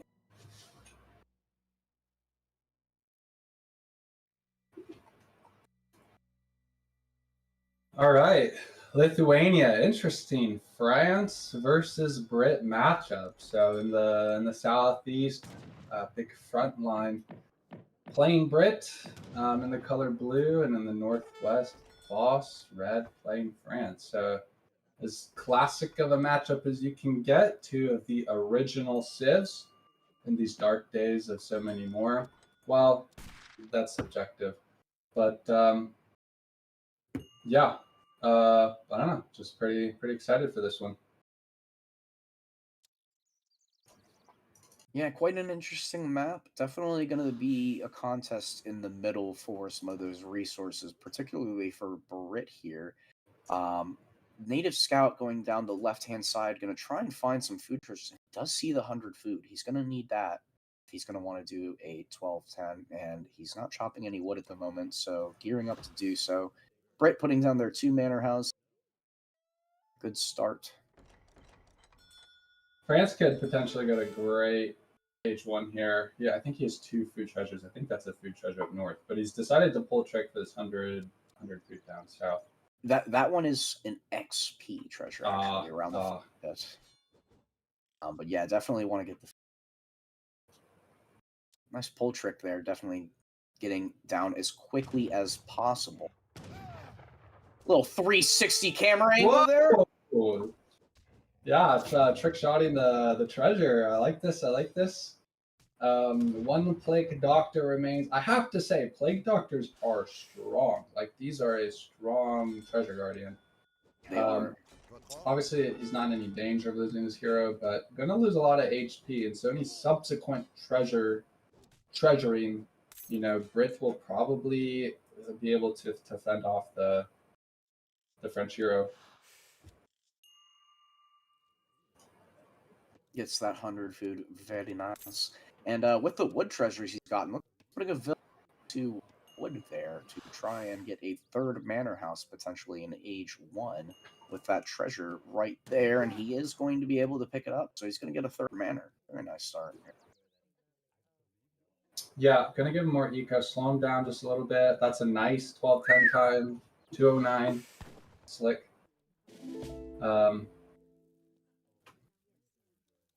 And wait, where's the 3rd mana for Brit? Am I crazy? Oh, he's got mid map. Okay. Already securing that middle position here. Baus will see that with his native scout. Yeah, that's good info. And kind of that chopping and walking time for that bill means Brit ages up a little bit later, like 243. Like an ideal Brit start clicks up to like 235. So I think France is in a position, honestly, with such a good 12-10. I think France has the ability to do a 2 racks must crossbow timing push on the forward base, where you go like 4 CDB, 700 wood, 8 bows, and you push with the 8 bows. I've had a lot of success as France with that when I have a great age 1 and Brit is just not super quick. So I'm curious to see how Frontline or how Boss chooses to play as France. Putting down a manor on the right side of France's base. Definitely going to try and get as much line as to what will come. And picking up a nice 95 XP. France didn't build a house. Oh! He just placed it down now. So he's got 4 bills on it, but he's slowing down his 4 bill shipment. Alright, so it does come in now. It's going to be building a racks immediately.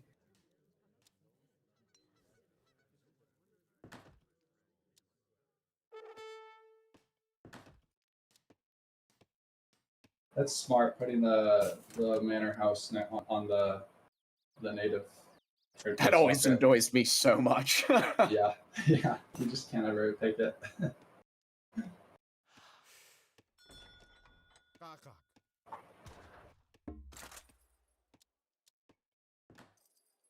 700 wood coming in here for Brit. Market coming down as well. He's going to try and put down a Rax. He is already placed 5 houses down, but that will have delayed his infantry timing here. So Rax is now going up. Yeah, this just seems so punishable, honestly, as France. Like, just like the lateness of this Rax. He's just going to be down a unit batch, and France can add a second Rax a lot easier and faster than Brit. And so I really think that this 8-bow timing that Boss goes for could be effective. And if you clean up the FB, then you can just ship coin behind and age up.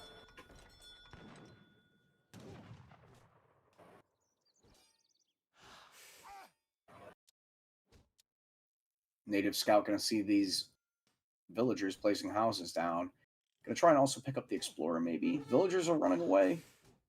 This is an early 6 musk shipment by Frontline, so I guess he's aware of what I was talking about with this 2-rack timing, and he wants to kind of combat it his own way.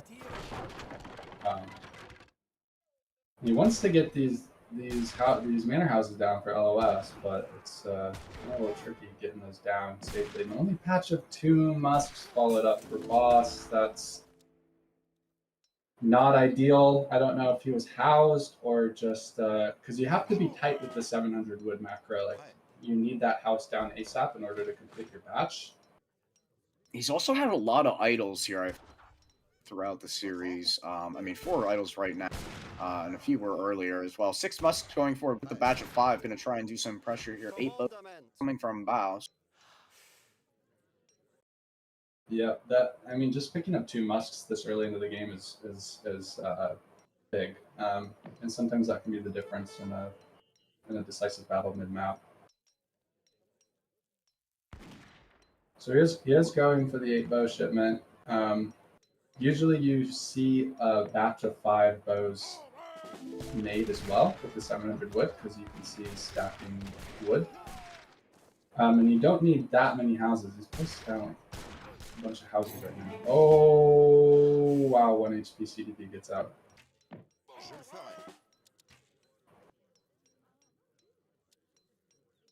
I think I want to see 3 husks here out of France. He's shipping coin, but I think you just kind of gotta go all in on the FB. Yeah, he's going up with the coin right now, maybe for production, but we'll see, or if he decides to age up. But he doesn't have a lot of coin. Pushing forward with the bows. Because the husk just gives you so much, even if you don't use them in the fight. If Brit is engaged in like fighting for their FB for their life, and the husk can just like get some good raids in. I don't know. It just doesn't feel super consistent. It doesn't feel like a consistent follow-up with his game plan. 23 CDBs for OnlyBaus. 31 villagers for Frontline here. Yes. Queuing longbows now. This is like some Phoenix level market or manor house LOS going on everywhere around the map. Yeah, and he's really constraining France's front. France will be kind of low on food after a few, like 5 more minutes or so, but really trying to push in. Going up with the exiled prince here. Snipes a CDB. That feels bad. I mean, anytime you lose vills, it feels bad, but like with, you kind of want all the economy you can get versus Brit, because they will often out-eco you. And the longbows, or the crossbows, trying to just like get some shots off and being full tricked with the musks. Well done by Boss, but yeah, this could be maybe a tricky timing, maybe not, with the CDBs to hold, and he still has access to Minutemen. But the Huss and the longbow shipment is going to represent a timing here for Frontline, and it's coming in at the right time while France is just staged up. Falconet's on the way here for OnlyBaus.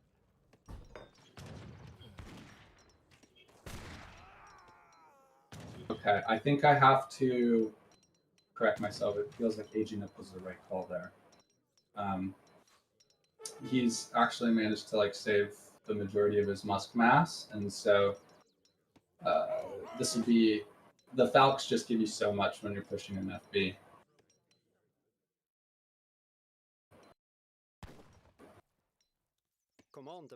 Here comes the Huss into the middle of the field. 5 batch of musks. Getting macroing for veterancy now, so bet musk being queued up. Yeah, I think pushing now is fine. Thought you kind of maybe want to wait for vet, but realistically, Brit can't quite engage on these Falcons yet, so it's the right call. And that outpost is going to go down easy peasy. And like, what does Frontline do here? Like, does he? Okay, so he's batching more Huss and longbows. He's going to go for a flank. I'm not sure now's the right time for it. I think you want to wait for the other Huss to arrive first, but he wants to save the barracks, it looks like. All the musketeers trying to be right-click on the Falcons. One does go down. There's still a Falcon left alive. But France has a lot of resources. He's not batching units. Longbows are putting in work. Explorer They going are. into snare is still tanking a lot and snaring. Musketeers are pushing up, and he cleans up that mass for the most part. The Falcons are down, so the biggest part of the threat is gone. Shipping 8 skirms and queuing double skirms. Interesting. I thought maybe you might want some 3 cuirassiers. I don't know, and prod some skirmishers for the musketeers, because longbows they trade fairly well versus H3 skirmishers for some reason. Yeah, with that extra range and rate of fire, definitely a very, very powerful, annoying unit to deal with. More musk, more Huss coming in from Frontline here. That said, that's a lot of skirms out. So I think he'll be able. I mean, I think he comfortably wins the light infantry exchange, and he'll just have to be careful not to get caught up by a lot of Huss because he doesn't have a lot of musketeers as anti-cav, and it looks like Frontline's going to try to get a raid down with a couple Huss. The hero scouting it. Yeah, nice trade for France there. I mean, going to be picking off a lot of longbows. Nice splits.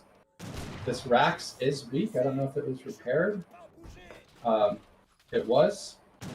And yeah, now this is scary. There's 7 Huss on the field.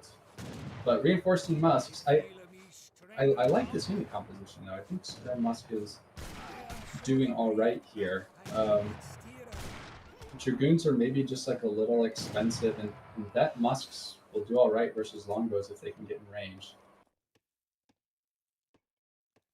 Shipping 7 skirms now and making musks. So doubling down on that infantry mass. Oh, some Huss going up to the north side. Gonna maybe catch out a lot of villagers here. No greatcoats on the CDB either at this point in the game. Oh man, going down to 8 swings of a Huss. 2 CDBs go down, and he's gonna be able to escape with. Yeah, I think his only food are the berries and base now. Yeah, this forward pressure is really making it to difficult to start Dark Ben. But with this mass, he's now able to secure this positioning. 5 Huss going around on the left side. Huss going around on the right side as well. Gonna find some more CDBs here. Definitely want to leave a couple of muskets behind to maybe protect, and 2 raids at the same time. These are huge raids. Still no greatcoats, and it's buying him a lot of time. There are a lot of low HP bills on that coin one up north too. And he still hasn't noticed. Oh, huge. Down to 22 CDBs. More going down. And he still hasn't noticed, and he's catching out more CDBs. Down under 20. These Husks are doing an insane amount of damage. Greatcoat's And now coming in. Oh, And but he he's bats lost most of the skirms builds. too. And so like the skirms are gonna get picked up. Yeah, this Wow. game just feels like it's swung. In Frontline, so the British players able to find a window to go H3, which is huge. Frontline is on a massive clock right now. Or sorry, Boss is. He kind of has to win the game in like the next minute, or else the eco disparities are just too large. 16 CDBs. Excellent rating, and he's still grading here. I think he just shipped 3 Cuirassiers here as France and hope and pray. That's what he's doing.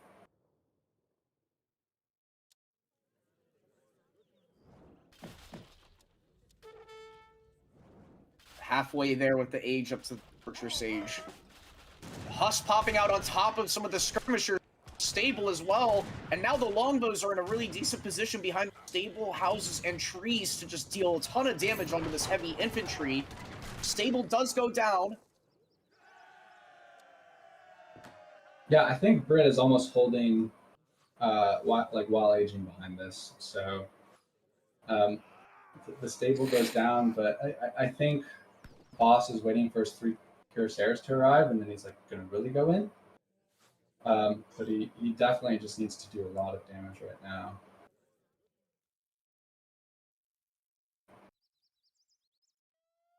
Both sides posturing. Lots of British villagers moving back away from some natural resources. Brit called Minutemen for some reason. I feel like, was that a misclick? I feel like you want resources into veteran For veterancy, yeah. Vet now coming in. It's a good call though. I guess he just knows that France has to push when he sees the H up. And veteran or not, this is gonna be a clean for Frontline. There's just too much stuff here. The Kurds are not really getting into the mix. Now they get on. Oh, good position though on top of the longbows. There's not that many Husks though, or not that many Musks left to clean up these Hussars, and yep, I think that's going to be GG. There we go. So Frontline taking an early 2-1 lead in this best of 7 series for King of NA. What an excellent raid at the top there. Boss a little slow to react, if he even reacted, and lost so many villagers. That's the drawback of going for that skirm Musk composition. Like, you get more, I don't know, I guess, pound for pound firepower, but you lose mobility, not having any dragoons on the field. And Frontline, these last several games has shown he has a great affinity for taking advantage of the greater mobility that he has, and just devastating evades, devastating. Yeah, absolutely fantastic APM on display by Frontline there. I think Frontline is kind of more known as not known, but I think he plays team maybe more than 1v1 lately. And that's definitely a raid heavy, APM intensive type of gameplay over 1v1, and I think he's taking some of those skills into this show match today. Yeah, absolutely. All right, Kellen, now it is your turn to yap in front of the crowd. I am going to use the facilities. All right, I'll commence yapping. I haven't been doing a great job keeping up with chat, actually. But yeah, I hope everybody's enjoying this series. I think game 1 was just like such a high quality game. Tons of back and forths. I'd like to get back to that. I'm not ultra familiar with the Civ rules for the show match. Like if there's a reset, if Boss will be able to go back to his main squeeze. I'm trying to think of the Boss still has. Oh wait, he just played France. He's kind of worked through his 3 main civs. No reset. Okay, that definitely favors Frontline, who's like a random civ enjoyer. But yeah. Wait, how are you doing Horse speed. How's it going? Oh. Okay. Wow, so it's fancy. I didn't realize you could have the mic show up in Discord but not on the stream. Russia, yeah, Osman says Russia. Boss still has Russia. True, true. I forget if Boss plays Dutch as well, or if I'm getting them mixed up with Keister.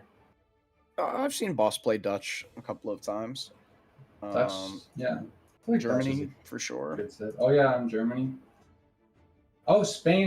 How could I forget Spain? I think we have our next picks are in Spain versus Locoda. Yeah, that's quite a doo-doo. Not a doo-doo, but it's I think it's tough for both sides. Like, as long as Lakota doesn't take her engagement, and as long as Spain kind of goes outside of their normal unit roster, they can definitely have some success. But it'll be very interesting to see. The map is going to be on Pomerania. Yeah. I gotta Google this one. Oh yeah. So this has the water up north with the island with the 2 gold mine or 2 coin mines and the 3 TPs down south and Vasa. I think it's a Vasa map. Yeah, it's a really fun one. Decent water. The natives also quite fun. Getting Vaza sometimes and Whistlebach. Not the Whistlebach. What's the other one? The Wet End. The Wet End. Oh yeah. And it's weird because 3 TP Stagecoach as well but they do tend to struggle against water, so it can be quite interesting to see if there's any of that incorporated. Yeah, I don't know how much of a water player Boss is, but it would be wild and pretty cool if we saw some like Spain logistician water play. Yeah. It's been a while since I've seen that. Fun build. Although I think you'd have to try and do that against Look, because you could just get clubbed and insta die. Yeah. Wait, actually, this map is the one map that I think it's feasible. I'm not saying it's good or that we'll see it by any chance, but if you do Spain Logistician and you only ship 300 wood the entire time, like you can only have 300 wood in your deck. I did that one time for fun. But with the Vasa and the Stagecoach, like the macro just works out fine. Like you actually get an insane mass and batch of like Bowpike, Musk stuff. That's yeah, it's fun. So I mean, Spain has some H2 potential up their sleeve. We also see it's been very popular these days to do like the 2 racks Musk Rod bullshit, but I'm not sure how effective that is versus Lakota. Alrighty, we are in game number 4 here. And on the west side of Pomerania, we have OnlyBaus in the color blue, loading in his Spain, making his way to the south side of the map. And on the eastern side, in the color red, we have Frontline playing as Lakota. And his war chief, no doubt, is going to be speedily making his way around the map here. Curious to see what his opening macro is going to be. So he is going to do the market start. And is he going to chop any wood? Maybe found a treasure. We'll see. Oh, he does discover 50 coin there. Yeah. And he's going to get another 90. So he'll buy up and get hunting dogs and a TP. Oh, wow.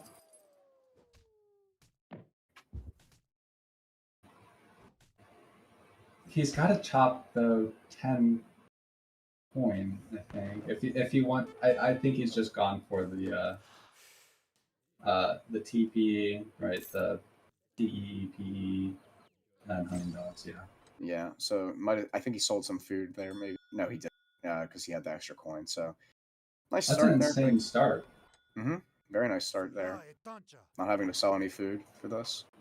Yeah. And there is that 90 food there next to the 2 gunmen. And if he does scout that, it looks like Boss is making his way potentially over there. Yes. Got himself a little marauding musketeer. He isn't marauding quite like the but he is also quite alert. I don't trust that stance. Yeah, He's looking a little sussy-gussy there. He is. Yeah, kind of giving me marauding vibes. Got a feather in his cap, though. That counts for something. All right, let's look at each player's deck briefly. So we do have Frontline having a deck specifically for this. We do see the Rifle Rider conversion card. So if he builds up axes, might be able to do that. And is he going to go for this food treasure, which he has also scouted? We'll have to see. He's just waiting for it. Yeah, he's waiting. He knows Spain wants to go for it. And here they come. Here's capitalism coming in for Spain, but of course, Laboda. Oh, ooh, the dog is low. Oh, he misses Spain it, got but it. does lose the dog. So, yeah, Spain going 3-bill cap. I think that's classic. I think that's standard these days. They just have so much experience. Yeah, his deck is also Pomeranian based. And he's got the 2 caravels in there and the frigate. So it seems like a soft kind of water deck. Doesn't have like the Conquistador card in deck for like lost units, so I don't think we're gonna see H2 play out of him. Frontline, so I think that this is a Julian K build, which is I mean it's just like a relic of who knows the first person to invent this, but you just make a ton of Axe Rider and do the convert card, and it could pay off versus Spain, especially if they go for a lot of heavy infantry, as they kind of like to do. I think Julian K used it in the tournament versus somebody with great success. I myself got bashed by this build from Hawk Girl on ladder, so I think that there's a lot of potential. But we see a forward war hut, not like an in-base stable, so I could be wrong with what we're going to see out of Frontline. Could be an adaptation in the middle of the game. With that forward war hut, it kind of suggests that he might want to get Stagecoach. Gunman with a lot of damage, and since Baus just used his crackshot ability, he's going to have to retreat from this position here. Yeah, the hero, well, I thought that could have been pursued more. Force some idle time in the TC from Spain if they don't want to lose their hero, but he's just going to back off. And yeah, the war hut will, Lakota will be able to train some clubs very early on, kill this trading post from Spain, and maybe we'll see the Sheckler build, which is where Lakota sends 700 wood first, gets Stagecoach, and then follows it up with a whole bunch of unit shipments for a big scary timing. We do see the Chief Age Up coming in here, and his first shipment is going to be 700 wood. This does seem to be kind of like the meta with Lakota, just instantly getting Stagecoach, and just from there, just oppressively containing your opponent. Let's see if he's going to start queuing clubs. He is. Oh, and then base racks for Boss. So, and shipping 700 wood. So he's going to go for like a semi-FF type play himself, which, yeah, I think is probably the right move. Otherwise, you probably just sustain too much damage to Lakota's big scary timing. He's going to be training some musketeers, but I don't think it'll be enough to defend the trading post, really. Lakota's just faster, and he has this gunman for extra scouting. 700 wood on the floor here for Lakota. First batch of clubs making their way directly to the TP. Second trading post going down, and I assume he's going to start clicking up with Stagecoach. He's queued a Seton Bow in the war huts. What's the middle native TP? Is that Vasa? We have Wet in here. Yeah. Oh, Vaza did spawn on this side, though, so that's quite nice. If either player decides to go into that. Stagecoach is now coming in. 4 axes being shipped, and it's got a lot of wood in the bank as well. Could potentially throw a second production building down. Second racks coming in from Boss, followed up by 5 villagers here. Steel traps now coming in as well on top of this. And he's shipping 7 Fascinating. rods. Okay, so he is going for this 2 racks, musk rod stuff, but in base. I'm going to be trying to look for his own counter timing, I guess, versus Lakota's. And I don't know. I don't have a lot of experience doing this build with Spain, nor have I really watched it much, so I don't know how effective it is. It seems like C-Tan they're honestly great DPS units versus heavy infantry when they can just sit back and fire, and so I'm not sure how effective this will be. But we also have War Dogs and these other things, and like maybe Boss can get a nice trap here. Maybe Frontline isn't aware of what Spain is up to.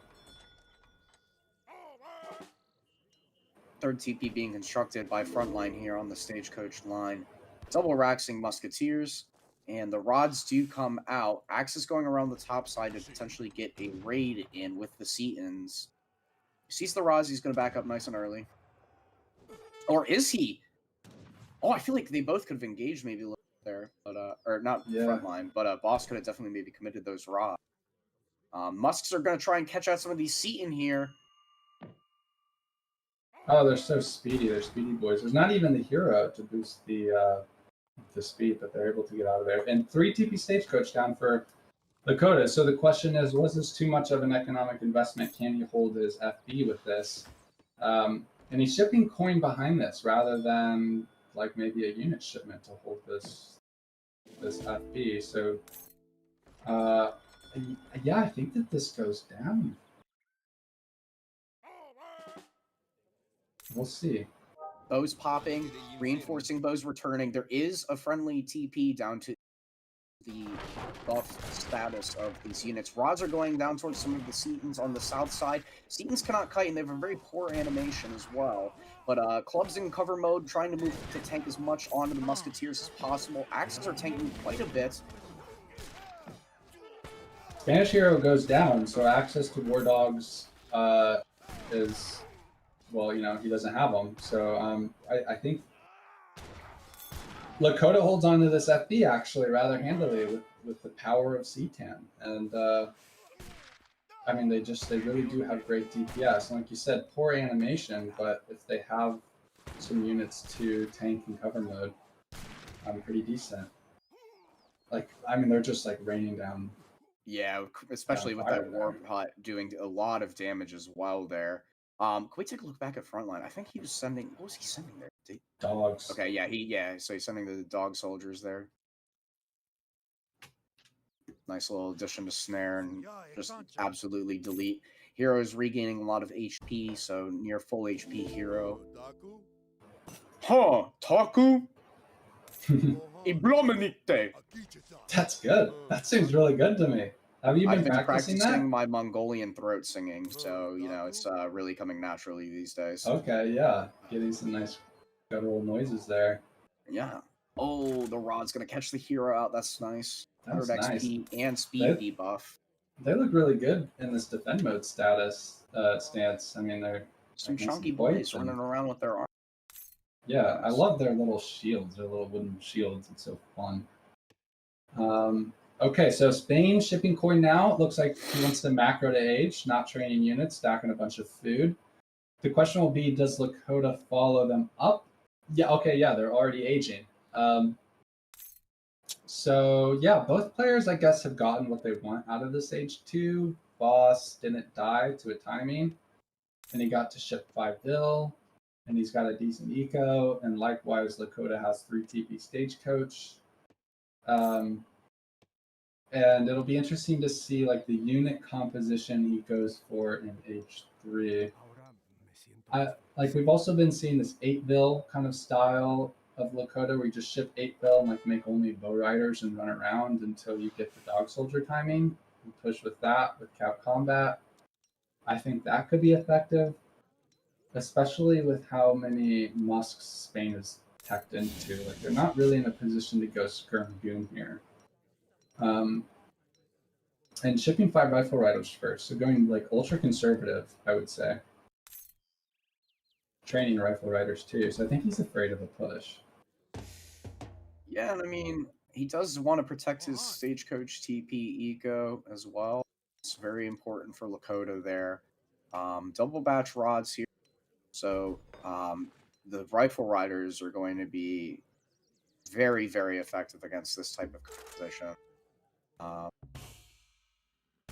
Yeah, he's going to be picking up another coin treasure in the middle of the map using club to scout. Again, that patrol mode for a few moments there. But yeah. Yeah, and I guess that this is the right play. It's not because he's afraid of a push. I think it's because he wants to actually just delete all of Spain's heavy infantry mass before they can get H3. Because I think you know that Spain's aging now. They haven't been pushing out. And you know that Spain slow ages, and so there's like a potential window here for Lakota to get a really nice trade on all these units, especially pushed back into like the corner of his base. But he's not going to commit. He's going to slow siege on the outside first. Maybe that's smart. I mean, Spain has access to Minutemen still. Yeah, I feel like you don't really want to fight with these dogs until they get upgraded to H3. They're so much better in H3. He's currently housed.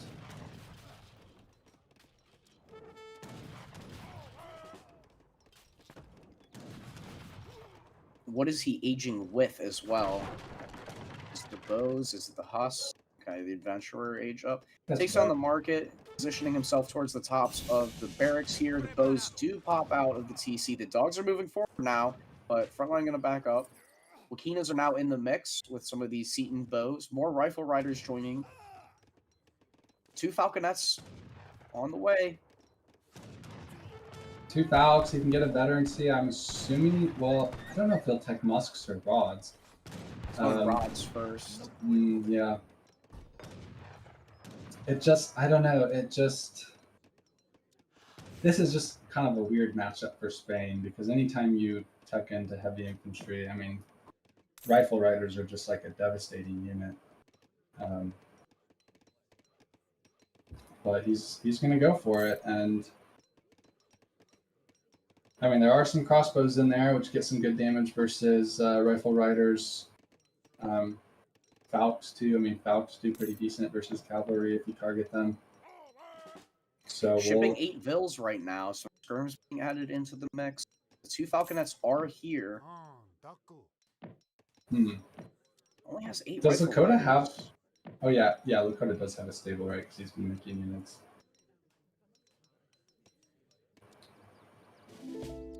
And he's going to do a bit of a run around. Changed his mind.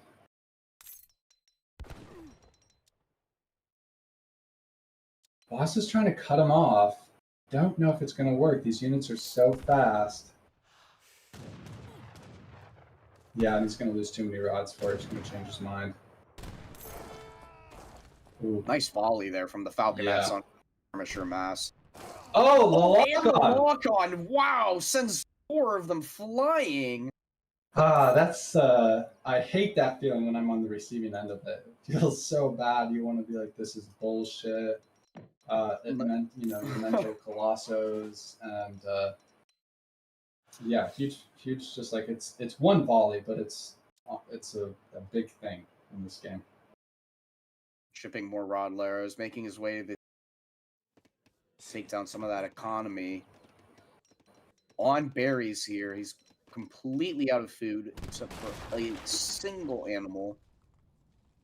These hunts have done him no favors. They kind of wandered away from his TC. I think they spawned a lot closer, and they've just been slowly drifting. So if he wants to get on the map and start hunting, he needs to protect them. And he's doing a nice job with his hero, just sort of scouting what's going on between his town center and the units he has in place now. And yeah, Lakota wants to pick off reinforcements, which he's going to do. I mean, he's cleaning these skirms for free, and the Rodaleros are honestly going to go down for free. Like, popping on top of units is about the best you could hope for them, but there's so much DPS behind this that they just get instantly deleted. Minutemen called here. Rod's trying to potentially trap off the... He's going to make his way down to this middle war hut here. Quite nice if he can get rid of that. He's adding one of the TPs to his own That's really nice from him. +4 Vils. And Minutemen trying to -4 catch for out some of these Lakota. people. Yeah. It's each stagecoach TP is an 8 swing.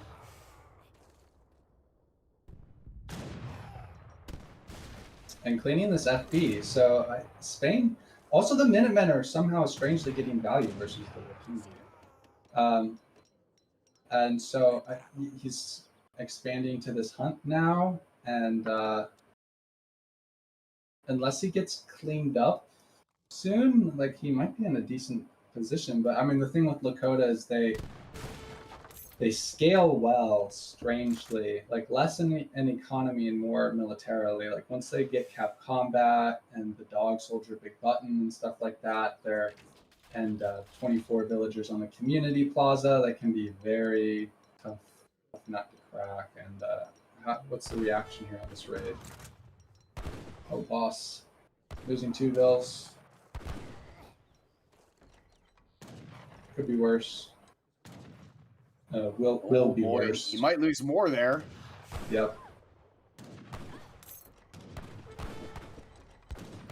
Oh, decent pathing into the town center. I swear to God, if that was me, I might as well have just pressed delete. None of them would have been. I know. That makes. I swear the amount of times. Okay. Well, he got really lucky there. Yeah. I thought like 6 vills would go down there easily, and maybe 1. I don't know. And he's gonna just push now. But this sort of gives Lakota an ability to do surroundo. And you got to be real careful here. Boss has kind of changed his mind. Maybe community plazas down with 17 villagers on there. Okay, this could be very, very plus 17% on these rifle riders. Takala soldiers are trying to make their way onto the skirmishers. Falconets are a bit exposed here, and the rifle riders are just going to go right on top and instantly delete one. And the Falcons go down. Reinforcing rods trying to pick off some of these rifle riders. Nice split here from Frontline, and he just absolutely obliterates OnlyBaus. His heavy infantry mass. GG's. GG's. That's Lakota for you. Crushing the game-deciding fight. So hard when you have a rifle rider type unit to rely so heavily on musk and rods. And Frontline has been racking up these dubs. Now he's on match point with a 3-1 advantage over Boss. Yeah, really solid play there, getting some nice raids and establishing himself nicely, able to defend the forward war hut, and then from there, when it looks like Boss was gaining back some momentum, crushes the fight. Yeah, I think you have to like somehow go Skirm Goon in this matchup. Yeah, goons are essential. Yeah, because you just can't rely on heavy infantry long term, and Boss isn't a water player, but I wonder if like adding in some water and just like slow rolling it as Spain is the way to go. I'm just not sure. It is a really tough matchup, and well played by Frontline to just kind of demonstrate how it's done. Yeah, very textbook there. All right. So game number 5, and potentially the match point will be on Fertile Crescent. So Boss is going to have to do some magic here to make a comeback for this best of NA title.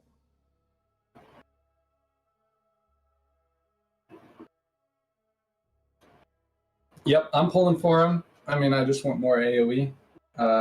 I like it when series go to the final game, but with no Civ resets, I feel like he's kind of running out of comfort picks, and I think there's no doubt that Frontline's considered to have a very large Civ pool, and in this type of format, it really benefits him. Absolutely, yeah. I mean, we've seen France, we've seen Hausa, classic Brits, and then into Lakota there, and he seems to have a deck made for each of the maps and a Civ in mind. Each of these sort of situations we found himself. Yeah, I know he was playing some lobby games before the series, so squeezing in some last minute practice per se. But the later a series go, it seems more difficult to predict, like what your opponent will play, what you'll play. And yeah, we'll see what both players pull out. Yeah. See some big names in chat. Baron mentioned. Baron confirmed. What's going on, everybody? 150. See all of you guys. And we do have the picks here. It will be Spain versus Germany. OnlyBaus. Again, the map is Fertile Crescent. This is not an ideal matchup that you'd want to find yourself in on match points. So, gonna have to do his utmost best this game. Yep, generally considered a Spain favored matchup. Kind of the inverse of what we just saw last game, where Lakota has a great answer to Rodaleros and the Rifle Rider unit. Spain really doesn't. War wagons are very clunky, have like a horrible animation, and like their turn radius is like a old truck or something. Like it takes a while for them to get around, and so the Z move composition from Spain is usually pretty effective versus Germany. But I mean, Germany has some answers to that. Could mix in some Dops. Could go for Black Riders. You could just decide to go Germany or go Mercs. So. But nice 100 food treasure to start. And just to give the brief introductions, on the south is going to be OnlyBaus in the color red as Germany. And on the north-hand side, we do see Frontline in the color blue as Spain. He's already putting down his trading post, and the dog is scouting right-hand side. But this food treasure could be quite nice if he decides to maybe go for a 16 village up. We'll have to see. The other thing to note is this isn't a great Spain map because you only have one coin mine under your town center. Usually you want two. Or sorry, with Germany. Not a great Germany map. Because they just eat through coin mines. So, I mean, the second one is safe-ish, you know, but it's still exposed. Mm-hmm. So we'll see if that becomes a factor later on. OnlyBaus gonna miss that treasure. It's only 40 wood, not the end of the world. Yeah, Frontline. What's Spain's POV right now? Yeah, so he's idled his town center in order to get the wood for his house, but he's not trained to build because of that. So he's sort of he saved some villager seconds, but he's like maybe down half a bill. Not like the end of the world. It's kind of a preference thing, but something to take note of. Oh, and he's committing to the 70 wood treasure. Oh, scary. I think he'll be fine. Yeah, he'll get it. But whether Spain can get the snare down will be with the dog, yeah. And then Germany will have to build like a trading post with the settler wagon if they want one, and that's a pretty far trading post. So this is perfect here. It's middle of the map. Pathing of the explorer as well. Yeah, nitroing everything, and like this hero is definitely going to go down. Yeah, in hindsight, like 70 wood's not worth it if you have to build your trading post with the settler wagon. That's rough. So looks like he is going to be going with your treasure. You just get some extra tempo. He's going to try and use the tiger to kill him so he doesn't give his opponent XP. Is he going to get it off in time though? And he does. Very nice. Ooh. Very nice play there, denying his opponent 45 XP. But again, losing the hero, not able to scout the tower, and also unable to build the TP is going to be detrimental to his overall gameplay here. Yeah, I think with Germany, you just elect to go for a church instead of a trading post, and then add a trading post with 700 wood or something once you get your hero up with the 2 Ulans. But yeah, so not an ideal age one for Germany whatsoever.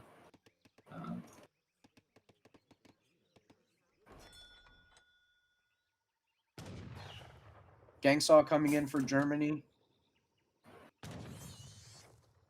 Frontline going to be picking up this 60 trading post. Chopping a lot of wood. Yeah. Okay. Yeah. So going for a market, maybe for some steel trap or hunting dog play. We'll have to see. He hasn't sent capitalism. It doesn't like he does have an extra shipment ready to.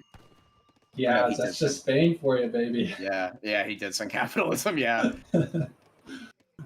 Just drowning in experience. And this is a lot of. I mean, I think he was. I think Spain was researching Gangsaw, so I think he's going to go for some H2 play.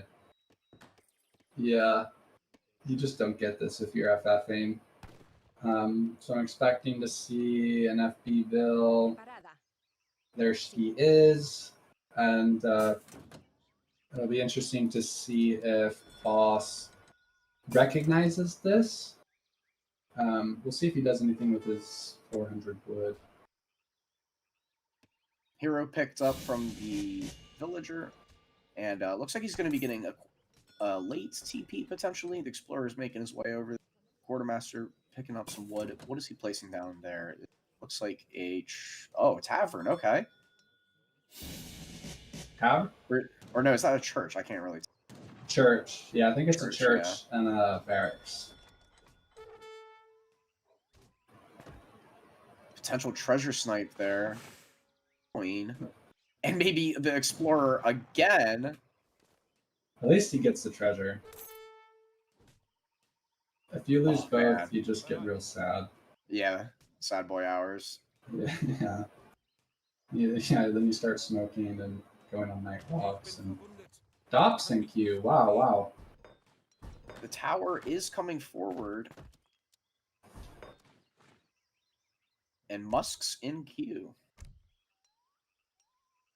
So he's going to be going for 700 wood, 5 bill Spain. 2 vills plus capitalism will be enough to get him steel traps technology and, of course, queuing muskets. 200 coin from the age up as well. Production. Putting down a house. He's going to need this out. Yeah, and so the FB fully scouted here by Boss, so I guess he wants to go for a timing. And I think it could work. I don't know. Dops are a good unit, crossbow Dop, but so are musketeers. Yeah, that's the tricky part of AoE 3. How many unit comps does it take to be? Let's find out. We've got some Dops now, some Lons, 700 wood coming in now. Look at those swords. The Zweihander! I don't know. They're such a fun looking unit. The batch of 5 is good too. Like it's hard to get 5 Dops out as Germany. Yeah, especially with the 16 bill age up. So yeah. But the musks are out here, and if you're Germany, you don't have bows yet, right? I don't think 700 wood has come in yet. He's chopping a lot of wood, so he's got a crossbow and queue, and 700 wood is on its way. But yeah, this market will just go down for free. Getting some decent idle time from the towns. Those are in queue. He's going to get 4. The 5th is queued. And he's going to go forward with the Ulans now. Interesting choice. I don't know if he has enough bows to... I think that's pretty even trade, all things considered. And it's really nice to pick up the Spanish hero. You don't have to worry about dogs later on. And gets him also... Yeah, and also gets some experience for his next shipment to come just a little bit sooner. And 8 bows is, I think, definitely going to be go time for him. Whether it'll work or not. Yeah, the Conquistador card is in deck for Frontline, so you gotta watch out for that. double raxing bows. 8 Oh, I bows didn't- being shipped. So I didn't second know he rax was down. double raxing. Damn. You don't see Germany double racks too often. Yeah, if you told me this game would be a double rax from both sides, can't say I would have believed you. True. But yeah, so bows are coming in now. Rods are shipped. I think this looks honestly good for Spain. Or not, sorry, Germany. God, I'm getting confused. This is a lot of crossbows all of a sudden, and there's just no cavalry out for the Spanish player yet. And the Dops are going to give him a ton of siege that he needs. The bows are moving forward now with the Dops and a couple of Ulans from the shipment. Double raxing rods now. Gonna start sieging down the outpost. The Dops with their 60 siege gonna do a huge amount of damage here. Rods are gonna try and collapse in. Musketeers making their way through the racks. Rods are snaring. The Dops are being pulled forward. More rods from the racks appear. They're getting onto the Expos. Yeah, Dops but in Dops, cover mode. Dops Very going nice cover fight. mode now. But I don't know if they want to be in cover mode. That trade went a lot better for Spain than I thought it would. Even though he's kind of getting pushed back now. 3 Dops coming out for the German player as a shipment, unit shipment. So does Spain have a stable, like at base or anything? That's like the one thing I'm worried about. No. But Rahat's just snaring is brutal. Yeah, and the Musk's able to get on top of the Expos and just attack move here. I can see why this has kind of becomes meta for Spain. That's hard to run away from. Yeah, especially when Rods can go into cover mode and tank so much. Villagers being pulled here. Boss is getting desperate. The Dops are going to try and come forward. Frontline decommits there and able to get out cleanly with most of the units. All things said, I mean, I think Germany's still okay. Didn't really lose any villagers, and I think he's going to get a full batch of close to 10 crossbows here, and he has some more Dops to work with. Spain's starting to gather out exposed on the map, so you could kind of think about going for some Ulan raids around this point. And maybe start gathering coin to batch Dops. Just something to kind of soak up these Rottleros snaring. I think you have to ship coin next for sure, right? Oh, 5 Ulan, I love it. Going kind of all in here. 4 settlers for Spain, so 2 very different shipment choices here.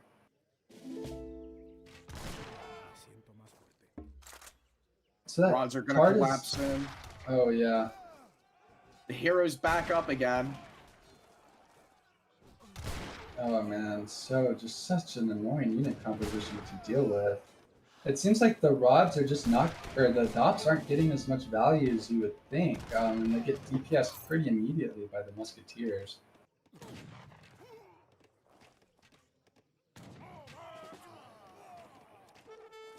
Nice splits there.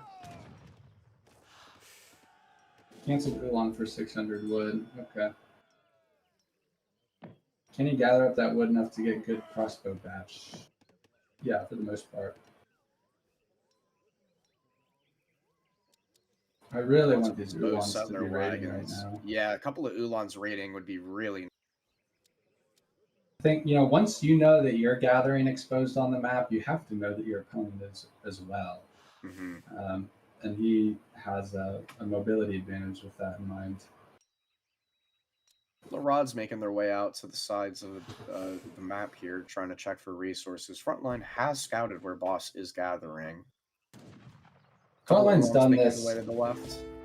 I think Frontline's done this every single game where he just splits off 1 or 2 units on both sides of the map and just scouts for hunters. Oh, nice play there from Front. Rods Yeah. to protect those villagers. Preemptive Rods. Pikes coming forward from Germany, trying to get some extra in. Cover, yeah, gross. 10 muskets come out of the racks, though.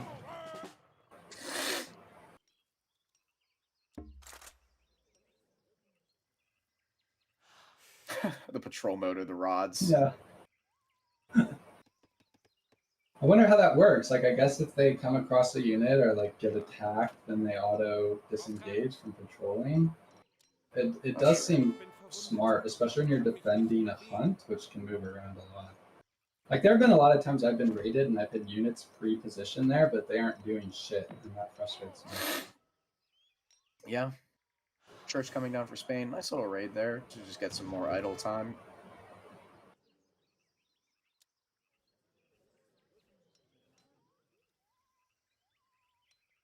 So coin coming down for Germany. Does he want to age, or I guess what does he want to do with it? I feel like both players are like running out of shipments. Yeah, it could be useful for either Trastamara or Reconquista, depending on the unit's going down.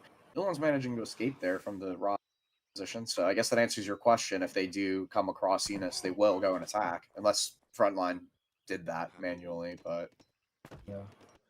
The interesting thing about the house or the Reconquista, the Conquistador card for Spain is it's only for archaic infantry units you've lost, and I guess Rodoleros don't count for that. I thought that they would. So that card is currently giving him no value being in deck. He needs to lose crossbows or pikes. Olin's going to take on the rods here. It's going to manage to get a decent raid. A lot of villagers have to make 9 vills.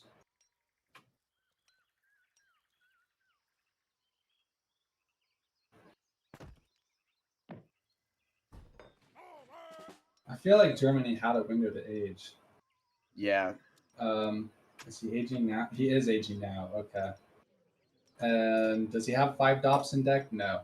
So that's... You almost want 5 dops here. Because I have a sneaking suspicion Spain's going to right-click soon. And there he's could be building his mass.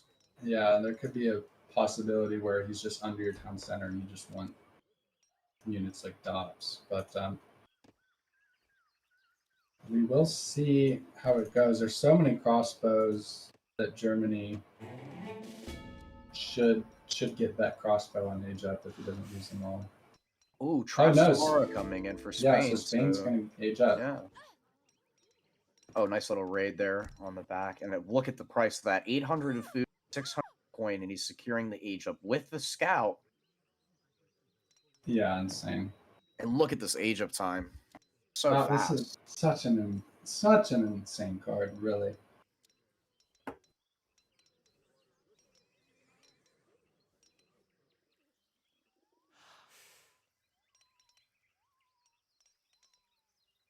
And yeah, another kind of hunt situation game where Germany doesn't have safe hunt right now. I feel like Boss has found himself in that position a lot.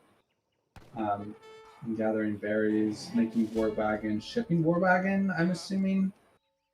Yes. And I hope he's got that crossbows. He does. Yep. And that's going to give him a lot of confidence to poke here. Veteran C before his opponent has Veteran C, but he's going to go back, just kind of wait for the war wagons, I guess. Frontline's up score. I mean, it's 44 villagers versus Germany has, I assume, less. Yeah, like 42 maybe with settler wagons. So the economies are close. Spain's going to commit here. Pike's trying to body block. This is just so hard to micro as a German player. War wagons like getting caught on themselves. 2 husks are still alive. Vet rods and vet musks DPSing everything behind this. Yeah, the X-Boys are getting dwindled down very hard here. The wagons are trying to retreat and kite as best as they can, but the rods are still in there. Skirmishers coming up from the forward barracks as well. Couple of Ulans, Minutemen being called here by OnlyBaus. He needs to win this fight in order to stay into the game, but everything is swarming in and collapsing on top of him. He needs to complete his War Wagon batch, and he just did. He did some like last minute market trading or something to get out 5. So I think he's going to hold, but the question is at what cost? How many villas are going to go down here? Losing villagers. Lots of idled vills. The infantry mass from Spain is still up, and he's mixing in skirmishers on top of this to poke away the war wagons. Lots of musketeers and rods still alive to deal with any sort of heavy or cav. And he's now shipping falconets, and he's going to go take down this barracks here. And he calls GG. Yeah, GG. And with that, he takes the series with the fairly convincing 4-1, to be honest. Versus Boss, who is ranked number 4 on the ladder. So, really impressive play from Frontline today. I think we haven't seen what he can do in 1v1 in quite a while. Yeah. So, huge thanks for him and for both players for participating in this. And I guess Frontline retains the title, like number 1 NA player, big Frontline. Confirmed number keeps 1 the belt in North America. Well, great show that. I really enjoyed that France Auto game. That was one of the crazier games I've seen. I can't say I've seen CDBs piling into a caravel and escaping frigate fire, but yeah, that was fantastic. Thank you guys for all coming along as well. Shout out to Horsefeed and Callan for casting and producing, and yeah, hope you guys all enjoy your holidays. From the ESOC team here, we wish you all the best and appreciate you coming along for this show. Yeah, thank you, Mahanga, for casting too, and it's been super fun. And 5 days till Christmas, so hope everybody's in that jolly holiday spirit. You know, it's always fun to get some Age of Empires 3. People are back home visiting family, they're on break from work or whatnot. We can kind of all return to this thing that we've been doing for so long. It's always a pleasure. Alrighty. Well, with that, we'll catch you guys in the